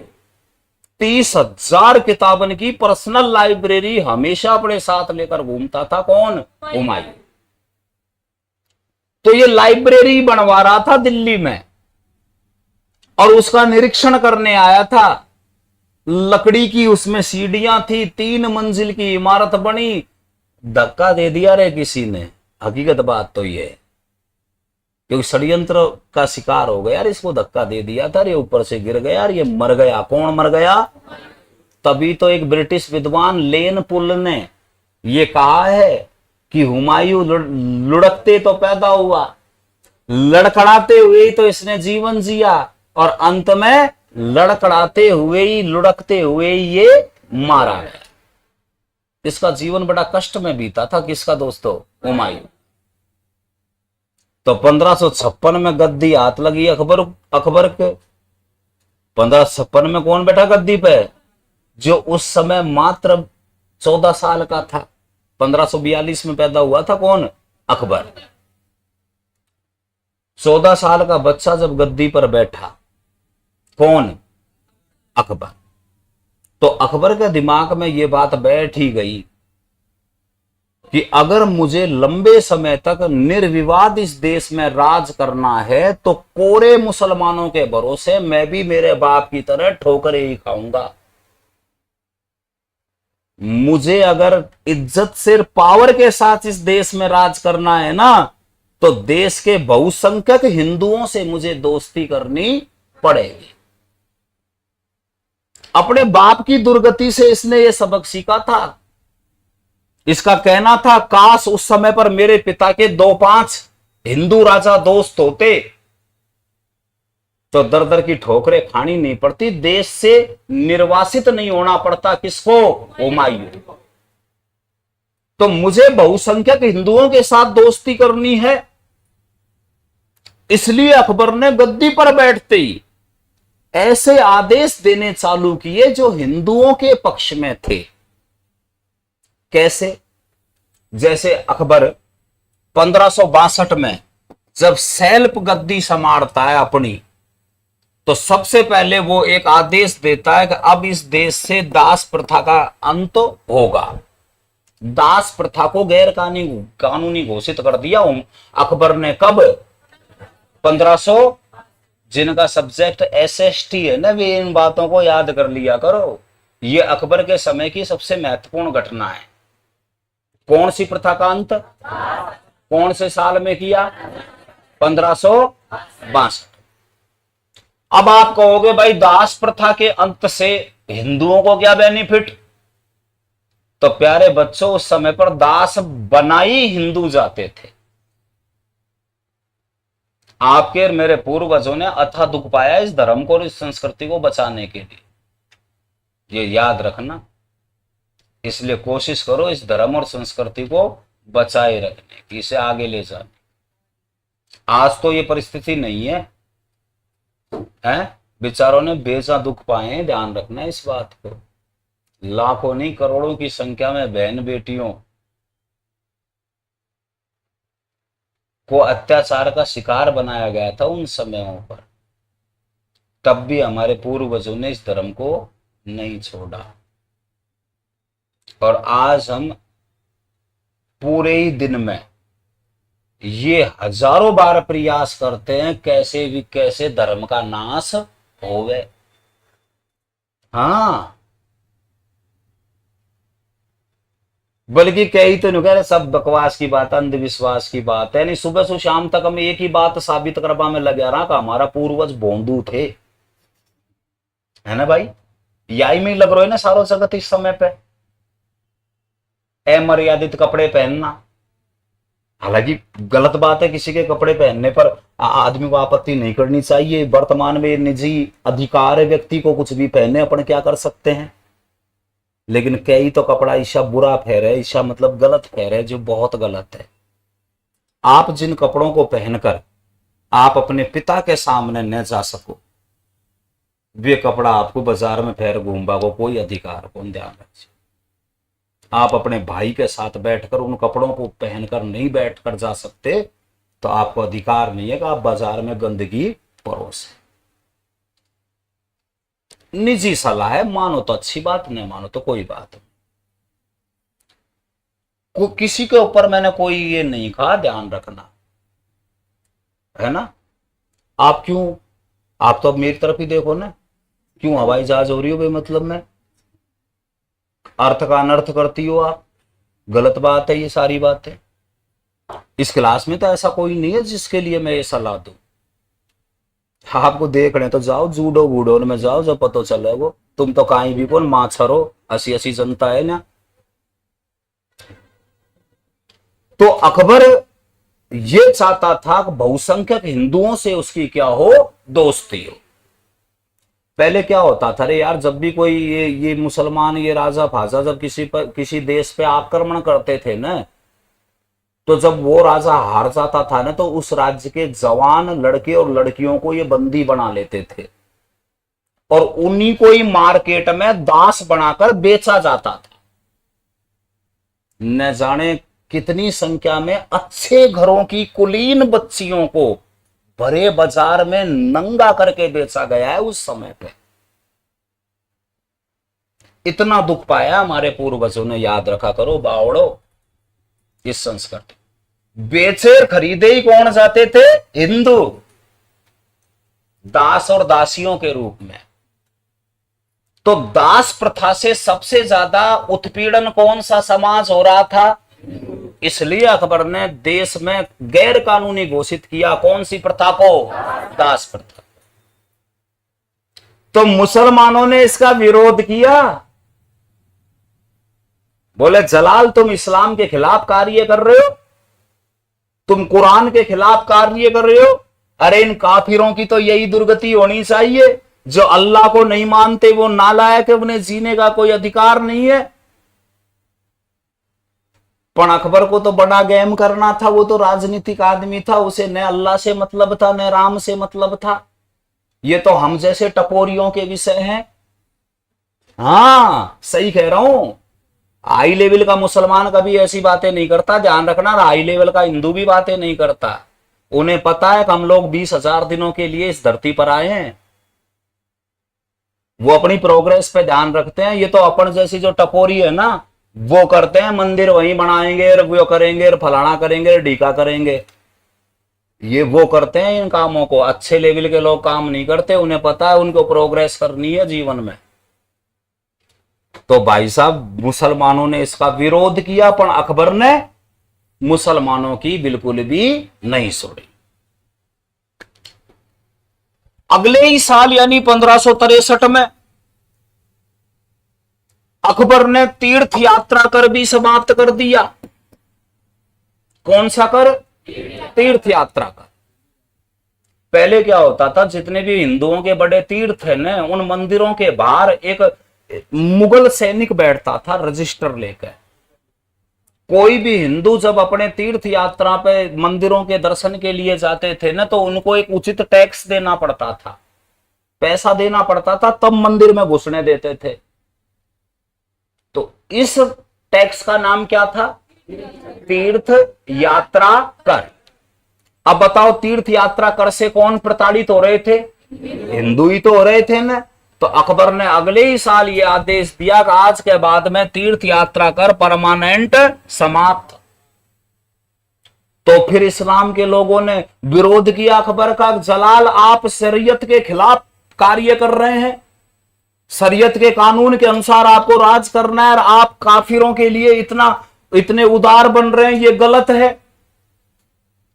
अकबर की अपनी एक प्रॉब्लम थी, अकबर अनपढ़ था, याद रखना। एकमात्र मुगल बादशाह जो अंगूठा छाप था ना, वो कौन था? अकबर। अकबर अपना साइन भी नहीं कर सकता था, याद रखना। इसीलिए तो वो महान बन पाया। हाँ, इसीलिए तो वो क्या बन पाया? महान। वरना ये जोड़ बाकी गुणा भागन में, रीजनिंग में ही फसर मर जाता, वो मास्टरी को बन पाता, राजा तो कहां से बनतो। कंपटीशन दे तो रहते पशु परिसर इनका। कौन? अकबर। पढ़ा लिखा नहीं था, तभी तो गेम बचा गया वो पूरे विश्व में। शुरू से ही उसने प्रोग्रेस पे ध्यान दिया, न कि रीजनिंग पे, मैथ पे, हिंदी पे, संज्ञा सर्वनाम, इनमें कौन फंसे हुआ। उसने तो डायरेक्ट गेम खेला। किसने? अकबर ने। अकबर था अनपढ़, अकबर पे पढ़ना नहीं आता था, इसलिए मुसलमान कुरान का हवाला दे देकर अकबर को पंच करते जबरदस्ती कि कुरान में ये लिख रखा है, कुरान में ये लिख रखा है, कुरान में ये लिख रखा है। तो अकबर का माथा खराब हो गया। बोले यार, इन मुसलमानों के चक्कर में फंस गया ना तो मेरा मामला खराब हो जाएगा। अगले ही साल यानी 1564 में अकबर ने फिर एक बड़ा धमाका किया और भारत से एक और कर परमानेंट समाप्त किया, जिस कर का नाम है जजिया कर। नाम बोलो, क्या है? ये प्रश्न 20 बार आ चुके हैं, ध्यान रखना, इनको याद कर लो। जो एसएसटी या बड़ी परीक्षा में जाना चाहता है, बताओ अकबर ने तीर्थ यात्रा कर कब समाप्त, दास प्रथा कब समाप्त करी? तीर्थ यात्रा कर और जजिया कर 1564। जजिया कर क्या होता है? तो लालाओ, हिंदू को हिंदू बने रहने के लिए हर साल 1 रुपया देना पड़ता था चांदी का। वही क्या है? जजिया कर। भाई मान लो मेरे घर में 8 कैंडिडेट हैं, तो हर साल मुझे 8 रुपए जमा कराने पड़ेंगे सरकारी खाते में। तो मैं 1 साल के लिए हिंदू रह सकता हूं। अगर अगली साल मेरे पास 8 रुपए नहीं है ना, तो आ जाओ मुसलमान धर्म में, आपका स्वागत है। तो ये भी क्या है? धर्मांतरण का एक तरीका था जजिया कर। जो पैसे वाले लोग थे ना, वे तो देते रहे, वे तो बच गए, और जो बेचारे गरीब थे वे सब मुसलमान बने। यही तो एक कारण है भारत में बड़ी संख्या में मुसलमानों के होने का। कौन सा कर है बताओ? जजिया। अरे ये तो मुट्ठी भर आए थे मध्य एशिया इनसे, ये कोई ज्यादा थोड़ी आए थे, 25,000 की सेना लेकर आया था बाबर, जिनमें आधे पर्दे मर गए, आधे जिंदे रहे। तो फिर इतनी बड़ी फौज कैसे तैयार हो गई? तो ये कुछ नीतियां ऐसी बनाई उन्होंने ताकि इस फौज को तैयार किया जाए भारत में। तो जजिया कर कब समाप्त हुआ भाई?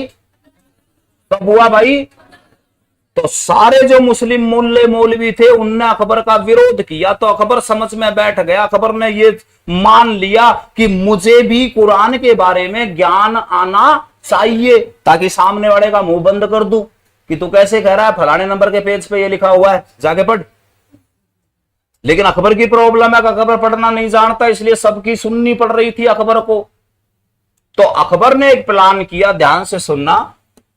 अकबर ने फतेहपुर सीकरी में, उस समय पर अकबर की राजधानी फतेहपुर सीकरी बन चुकी थी, फतेहपुर सीकरी में अकबर ने इबादत खाने की स्थापना करी। किसकी? पढ़ो पढ़ो, किसकी? इबादत खाना की स्थापना अकबर ने कहां करी? फतेहपुर सीकरी। हर शुक्रवार के दिन अकबर जितने भी देश के बड़े मुल्ले और मौलवी थे सबको आमंत्रित करता था फतेहपुर सीकरी में इबादत खाने में, और उस दिन पूरे दिन अकबर उनसे करता था धर्म की चर्चा। जैसे अकबर तो अनपढ़ है, तो अकबर क्या करता था, जैसे मान लो आज शुक्रवार है, वैसे शनिवार है, ध्यान रखना, ये सोचो गुरु जी को ये पता नहीं है आज शुक्रवार बता रहा, तो का ये शनिवार। सोचो आज शुक्रवार है, आज देश के बड़े बड़े मुल्ले मौलवियों को फतेहपुर सीकरी बुलवा लिया अकबर ने। अब अकबर उन सबके सामने कह रहा है कि आज का विषय है प्रेम। क्या है? प्रेम। और सबसे वो एक पूछता कि तुम्हारे हिसाब से हमारा धर्म प्रेम के बारे में क्या कहता है? तो सारे मुल्ले मौलवी अपने हिसाब से कोटेशन देते, किसको? अकबर को, कि बादशाह सलामत, हमारे धर्म के अनुसार प्रेम की परिभाषा ये है। दूसरा कहता है नहीं सर, ये है परिभाषा। तो अकबर प्रेम के बारे में सीख गया ना आज दिन भर, कि हमारे धर्म में प्रेम के बारे में क्या लिखा हुआ है। वो कॉमन सेंस तो था ही था उसके अंदर, सबकी सुनता था और अपने हिसाब से फिर कोटेशन सेट करता था। कौन? अकबर। अगले शुक्रवार के दिन बंधुता, एग्जाम्पल दे रहा हूं मैं आपको, जैसे बंधुता, भाईचारा क्या है हमारे धर्म के हिसाब से। तो कोई तो कहता था मुसलमानों के बीच में भाईचारा कायम हो सकता है, मुसलमान धर्म के अलावा जो भी हैं वे काफिर हैं, काफिरों का वध करना ही हमारा धर्म बनता है। लेकिन अच्छे मुसलमान थे, वो भी ये बताते कि हमारा धर्म ये कहता है कि सब इंसान क्या है? भाई है। ये धर्म तो हमारे बनाए हुए हैं, बाकी परमात्मा ने तो सबको एक जैसा बनाया है। तो अकबर फिर दोनों की बात सुनकर कॉमन सेंस लगाकर अपनी कोटेशन सेट करता था। कौन? अकबर।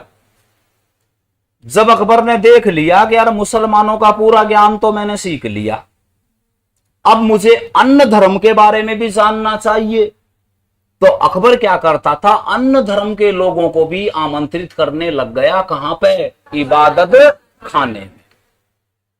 जैसे हिंदू धर्म से देवी प्रसाद और पुरुषोत्तम को बुलाया गया, फारसी धर्म से दस्तूर जी राणा को बुलाया गया, ईसाई धर्म से एक विवा को बुलाया गया, और जैन धर्म से हरि विजय सूरी को बुलाया गया इबादत खाने में। किसने? अकबर। और इनसे जमकर चर्चा करी इनके धर्म के बारे में। जैसे जैन धर्म का हरि विजय सूरी को बुलाया तो उससे पूछा, बता तुम्हारे जैन धर्म के अनुसार प्रेम क्या है? तो अकबर ने धीरे धीरे ये समझ लिया कि मजहब नहीं सिखाता आपस में बैर रखना, क्योंकि लगभग सभी धर्म में यार प्रेम की परिभाषा तो चाहे कोई सा भी धर्म में ले ले, प्रेम का मतलब क्या होता है? दूसरे की पीड़ा को देखकर दुखी होना ही क्या है? प्रेम। अरे प्रेम तो दुख ही देता है। आपको देखकर मान लो मुझे कोई भी दुख नहीं हुआ, आज आप बहुत विषम परिस्थिति में, मेरे इतने सी परवाह कौन, तो काहे को प्रेम है? प्रेम होगा तो भाई साहब आपकी दुख कथा को सुनकर मेरी आंखन में भी आंसू टपकवा लग जाए तो समझ ले कि ये सच्चा अपन से लगाव रखता है। तो अकबर ने महसूस कर लिया कि ये सब बकवास की बात है, सारे ही धर्म एक ही शिक्षा देते हैं और लगभग सबका एक ही क्या है अवधारणा। तब अकबर ने प्लान बनाया, क्यों ना इस देश में अब एक नया ही धर्म चला दिया जाए, ये हिंदू मुसलमान के झगड़े को परमानेंट समाप्त करो और इस देश में एक नया ही धर्म चलाओ। और उस धर्म का नाम रखा दीन ए इलाही। नाम बोलो क्या? दीन इलाही। आप बिल्कुल मत सोचना गुरुजी अकबर पढ़ाने लग गए, मुझे पता है मैं मान सिंह पढ़ा रहा हूं, ये मत समझना गुरुजी यार भूल गए, मान सिंह पढ़ाते पढ़ाते क्या पढ़ाने लग गए अकबर। मुझे पता है मैं मान सिंह ही पढ़ा रहा हूं, ध्यान रखना। 1582 में अकबर एक नया ही धर्म सेट कर देता है, जिस धर्म का नाम होता है दीन ए इलाही। और इसमें सभी धर्मों की अच्छी अच्छी बात, क्योंकि अकबर सीख गया था ना इबादत खाने में, तो सभी धर्मों की जो बढ़िया बढ़िया बात है ना उन सबको लिया और नया धर्म प्रेजेंट कर दिया, जिसका नाम क्या है? दीन ए इलाही। अकबर दीन ए इलाही का भगवान घोषित कर देता है खुद को। अब अकबर ने ये योजना बना दी कि मैं भगवान ही क्यों ना बनूं। भगवान बनने का प्लान कर रहा है कौन? अकबर। अबुल फजल को तो दीन ए इलाही का पुरोहित बनाता है ये, कि अबुल फजल तो रहेगा इसका मेन पंडित, कौन से धर्म का, और खुद अकबर बन बैठा उसका भगवान। ये घोषणा कर दी कि दीन ए इलाही में अब कोई भी सलाम अलैकुम नहीं करेगा, कोई भी राम राम सा नहीं करेगा, अल्लाहू अकबर इसका प्रधान वाक्य, आदर्श वाक्य बना दिया गया, अल्लाहू अकबर। ठीक, और अकबर बन गया इसका भगवान। हर रविवार को इस धर्म की दीक्षा का रास्ता खोला गया। संडे के दिन कोई भी आदमी जो दीन ए इलाही धर्म स्वीकार करता था उसे अबुल फजल लेकर आता था दरबार में। अकबर चाहे उसे कितना ही जानता हो, बढ़िया जानता हो, लेकिन फिर भी अबुल फजल उसका इंट्रोडक्शन देता अकबर के सामने कि सरकार ये फलाने सिंह जी हैं, ये आपकी शरण में आना चाहते हैं। अकबर कहता था आमीन, आइए मैं आपको स्वर्ग की यात्रा करवाऊंगा। हाँ, अकबर ने बहुत तगड़ा प्लान बना लिया था भगवान बनने का। समझो मेरी बात को, ये नियम था, ये नियम था कि जो भी दीन ए इलाही धर्म मानता था वो अपने सिर की पगड़ी को उतार कर अकबर के पैरों में रखता था। फिर अकबर उस पगड़ी को उठाकर वापस उसके सिर पर रखता था और अपने गले लगाता था। सारी संपत्ति उसे अकबर को दान करनी होती थी जो दीन ए इलाही धर्म स्वीकार करता था। हालांकि अकबर उसे हाथों हाथ रिटर्न कर देता, वरना कोई नहीं करे धर्म। अगर सारी संपत्ति अकबर, तो भाई हम तो कौन करा धर्म, लेकिन अकबर एज इट इज एक बार लेता था सारी संपत्ति और वापिस उसे लौटा दिया करता था। जो दीन ए इलाही स्वीकार करता था उसे अपने जीवन में जीते हुए ही अपना मृत्यु भोज करना होता था, ये नियम था। जीते जी अपना क्या करना पड़ता था? मृत्यु भोज। और उस जीवने में वो ही जीवते थे जो दीन ए इलाही धर्म स्वीकार कर लेते थे। हर किसी को नहीं जिमाया जाएगा, उसमें स्पेशल एक पार्टी होती थी, यूं मान लो। ये कौन सा धर्म?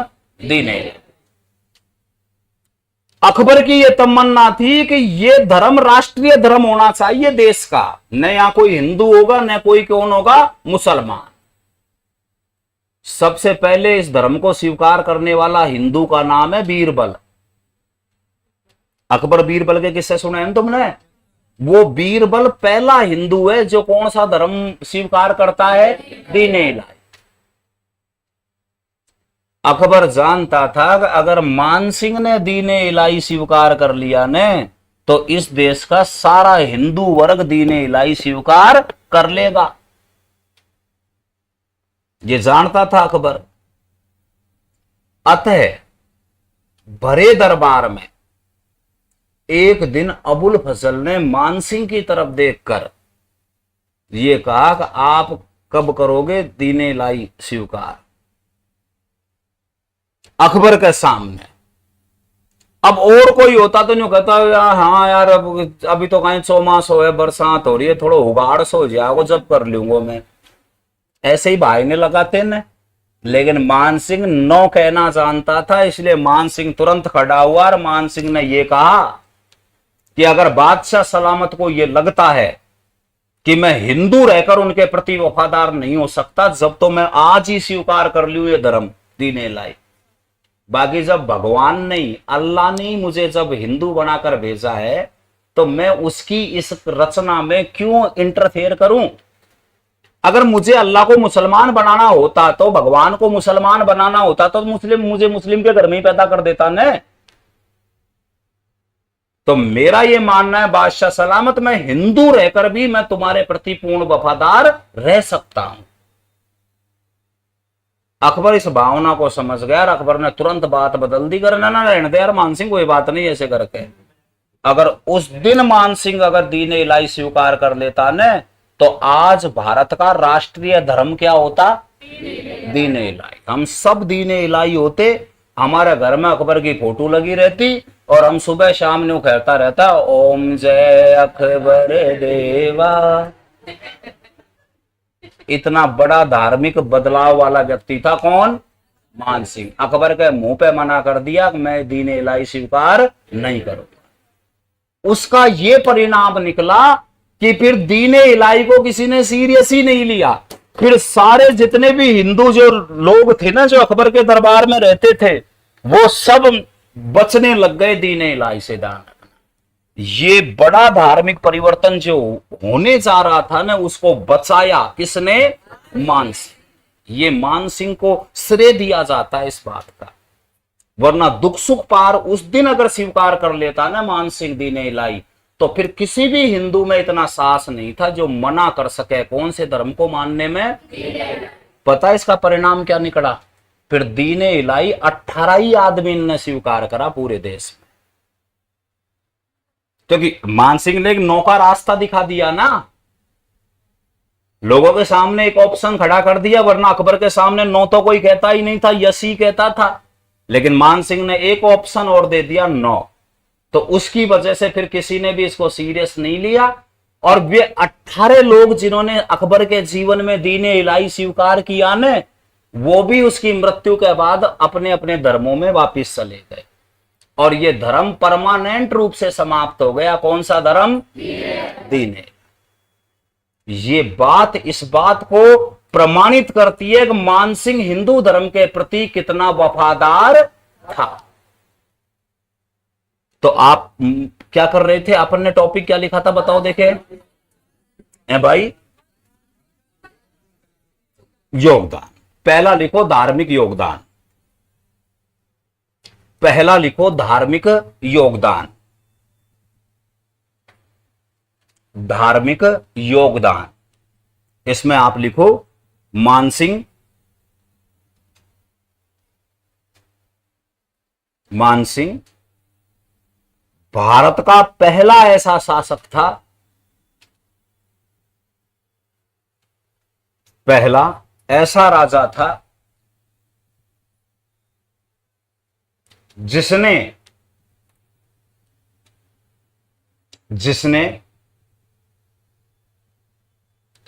दीन ए इलाही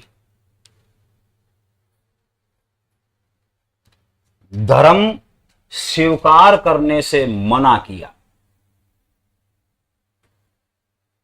स्वीकार करने से मना किया। याद रखना राजस्थान का वो कौन सा राजा था जिसने अकबर से दीन इलाही धर्म स्वीकार करने के लिए मना किया, तो उत्तर क्या देना है, मान सिंह। उसमें ऑप्शन में अच्छे अच्छे होंगे जो आपको भ्रमित कर सकेंगे, लेकिन आपको मान सिंह उत्तर देना है, ध्यान रखना। हालांकि उस समय पर मान सिंह राजा नहीं था, युवराज ही था। उसका बेटा उसका पुत्र, उसका बाप भगवंत दास उस समय पर क्या था, आमेर का राजा था। उसी समय मना कर दिया इसने एक युवराज होते हुए भी, वरना ये स्वीकार कर लेता ना तो पूरा भारत दीन इलाही के नीचे आ जाता, झंडे के नीचे। ध्यान रखना ये इसके हिंदू धर्म के प्रति वफादारी का सबसे बड़ा प्रमाण है। किसका भाई? मानसिंह। अब लिखे नेक्स्ट लाइन, अगली लाइन में लिखो मानसिंह ने लिखो शिला माता मंदिर, कोष्टक में लिखो आमेर। मानसिंह ने शिला माता मंदिर आमेर, कोमा लगाकर लिखो जगत शिरोमणि मंदिर आमेर, जगत शिरोमणि मंदिर आमेर, कोमा लगाकर लिखो राधा गोविंद का मंदिर वृंदावन। वृंदावन का जो राधा गोविंद का मंदिर है ना, वो मानसिंह ने बनवाया था। समझ रहे हो बात को? अब देखो मानसिंह ने ऐसे ऐसे मंदिर बनवाए मुगलों के साथ बैठकर, इसलिए इन्होंने मुगलों के साथ में दोस्ती की थी। वो जानते थे कि सिस्टम के साथ रहकर ही हम कुछ देश का भला कर सकते हैं, सिस्टम के अगेनिस्ट खड़े होकर हम अपने और अपने आप को बर्बाद ही कर सकते हैं। जितना काम प्रताप वगैरह मुगलों से संघर्ष करके नहीं कर सके ना, उससे ज्यादा धार्मिक काम मानसिंह इनके साथ रहकर कर गया। जितने मुसलमानों को प्रताप ने, सांगा ने युद्ध करके नहीं मारे न, उससे कहीं ज्यादा इस्लाम धर्म को नुकसान पहुंचाया था मानसिंह ने इनके साथ रहकर। क्योंकि जैसे काबुल में हाकिम खान ने विद्रोह किया तो मानसिंह को भेजा ने, तो हाकिम खां की सेना में कौन होंगे? हिंदू को मुसलमान? सबकी कुट्टी करी मानसिंह ने, सबको मारा वहां पे। जब उड़ीसा के नासिर खां के विरुद्ध जब इसको भेजा गया तो नासिर खां की सेना में कौन होंगे? समझ रहे हो बात को? इतने चतुर थे ये लोग, ये जानते थे कि सिस्टम्स के अगेनिस्ट रहकर हम कुछ भी बिगाड़ नहीं सकते, सिस्टम के साथ रहकर ही सिस्टम को हम बदल सकते हैं। ठीक है? तो राधा गोविंद मंदिर कहां पे? वृंदावन। तो आपने लिखा मानसिंह ने शिला माता मंदिर आमेर, जगत शिरोमणि मंदिर आमेर, राधा गोविंद मंदिर वृंदावन। ये गोविंद देव जी का मंदिर है ना, इसकी मूर्ति पहले मानसिंह ने पधराई थी वृंदावन में। जब कभी इस मंदिर के इतिहास के बारे में बताने का अवसर मिलेगा कला संस्कृति में, मैं आपको बहुत अच्छा समझाऊंगा, इसे थोड़ा सा समझना। तो राधा गोविंद मंदिर कहां पे है? आमेर। आमेर बताया मैंने, सॉरी वृंदावन। कहां बताया? वृंदावन। कोमा लगाकर लिखो भवानी शंकर मंदिर पटना, भवानी शंकर मंदिर पटना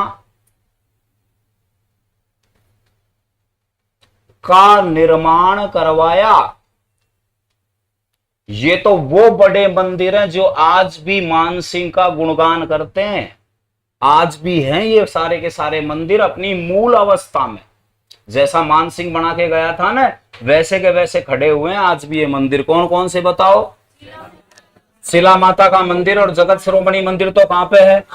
आमेर में। राधा गोविंद का मंदिर, भवानी शंकर का मंदिर पटना में। बिहार की राजधानी जो पटना है ना, उसका सबसे बड़ा और सबसे पुराना जो भोलेनाथ का मंदिर है ना, वो हमारे मानसिंह ने बनवाया है, जिसका नाम क्या है? भवानी शंकर का मंदिर। ठीक है? किसने करवाया? मानसिंह। आगे लिखो मानसिंह ने, अब एक बहुत अच्छी लाइन लिखा रहा हूं जिसे वेरी वेरी इंपॉर्टेंट करेंगे आप। लिखो मानसिंह ने वाराणसी में,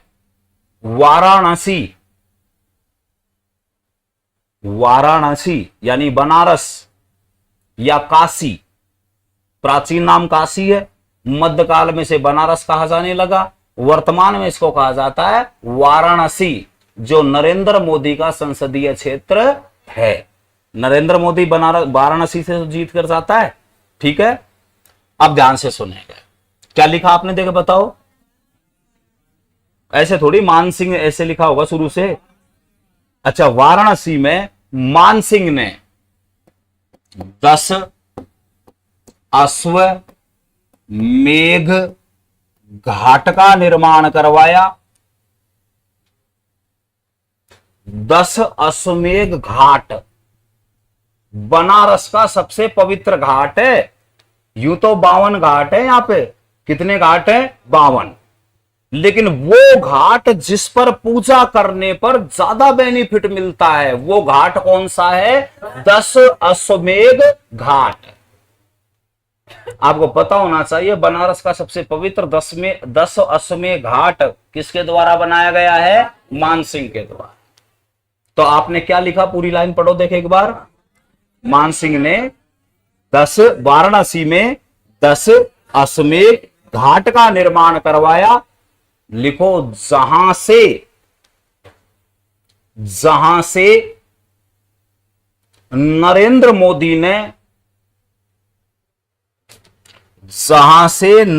मोदी ने स्वच्छ भारत अभियान की शुरुआत की। 2014 में जो नरेंद्र मोदी ने, या मोदी सरकार की सबसे महत्वाकांक्षी योजना का नाम है स्वच्छ भारत अभियान। इस स्वच्छ भारत अभियान की शुरुआत मोदी ने जिस जगह से की है ना, उस जगह का नाम है 10 अश्वमेघ घाट। और इस 10 अश्वमेघ घाट का निर्माण किसने करवाया? मानसिंह। यूं तो मानसिंह ने बिहार के गया जी में भी गंगा मंदिर का निर्माण करवाया, मान घाट का निर्माण करवाया, लेकिन वो इतने महत्वपूर्ण नहीं है जितने ये डाटा हैं जो आपको याद करने थे। ये तो हो गई मानसिंह की धर्म से जुड़ी हुई बात। कहां से जुड़ी हुई? धर्म से। ठीक है, अब आप लिखो स्थापत्य कला। स्थापत्य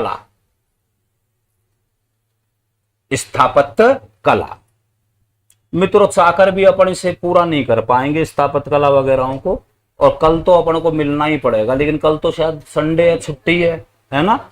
मंडे के दिन अपन मिलेंगे। अब तक के पढ़ाई हुई जितनी भी बातें हैं वो सब संडे को याद करेंगे। मंडे को मैं आपसे पूछूंगा सभी से, आप मुझे अगर अच्छा उत्तर देंगे तो मैं और भी मेहनत करूंगा आपके साथ में, ये आपसे वादा करता हूं दोस्तों। तो नमस्ते, मिलते हैं सोमवार को।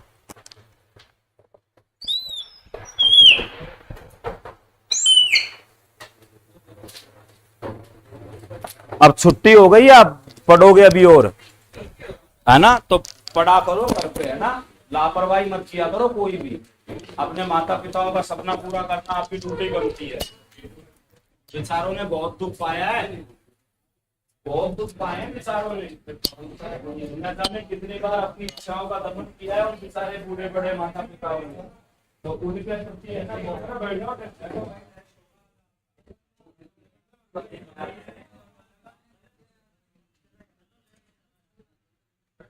कोई बात नहीं।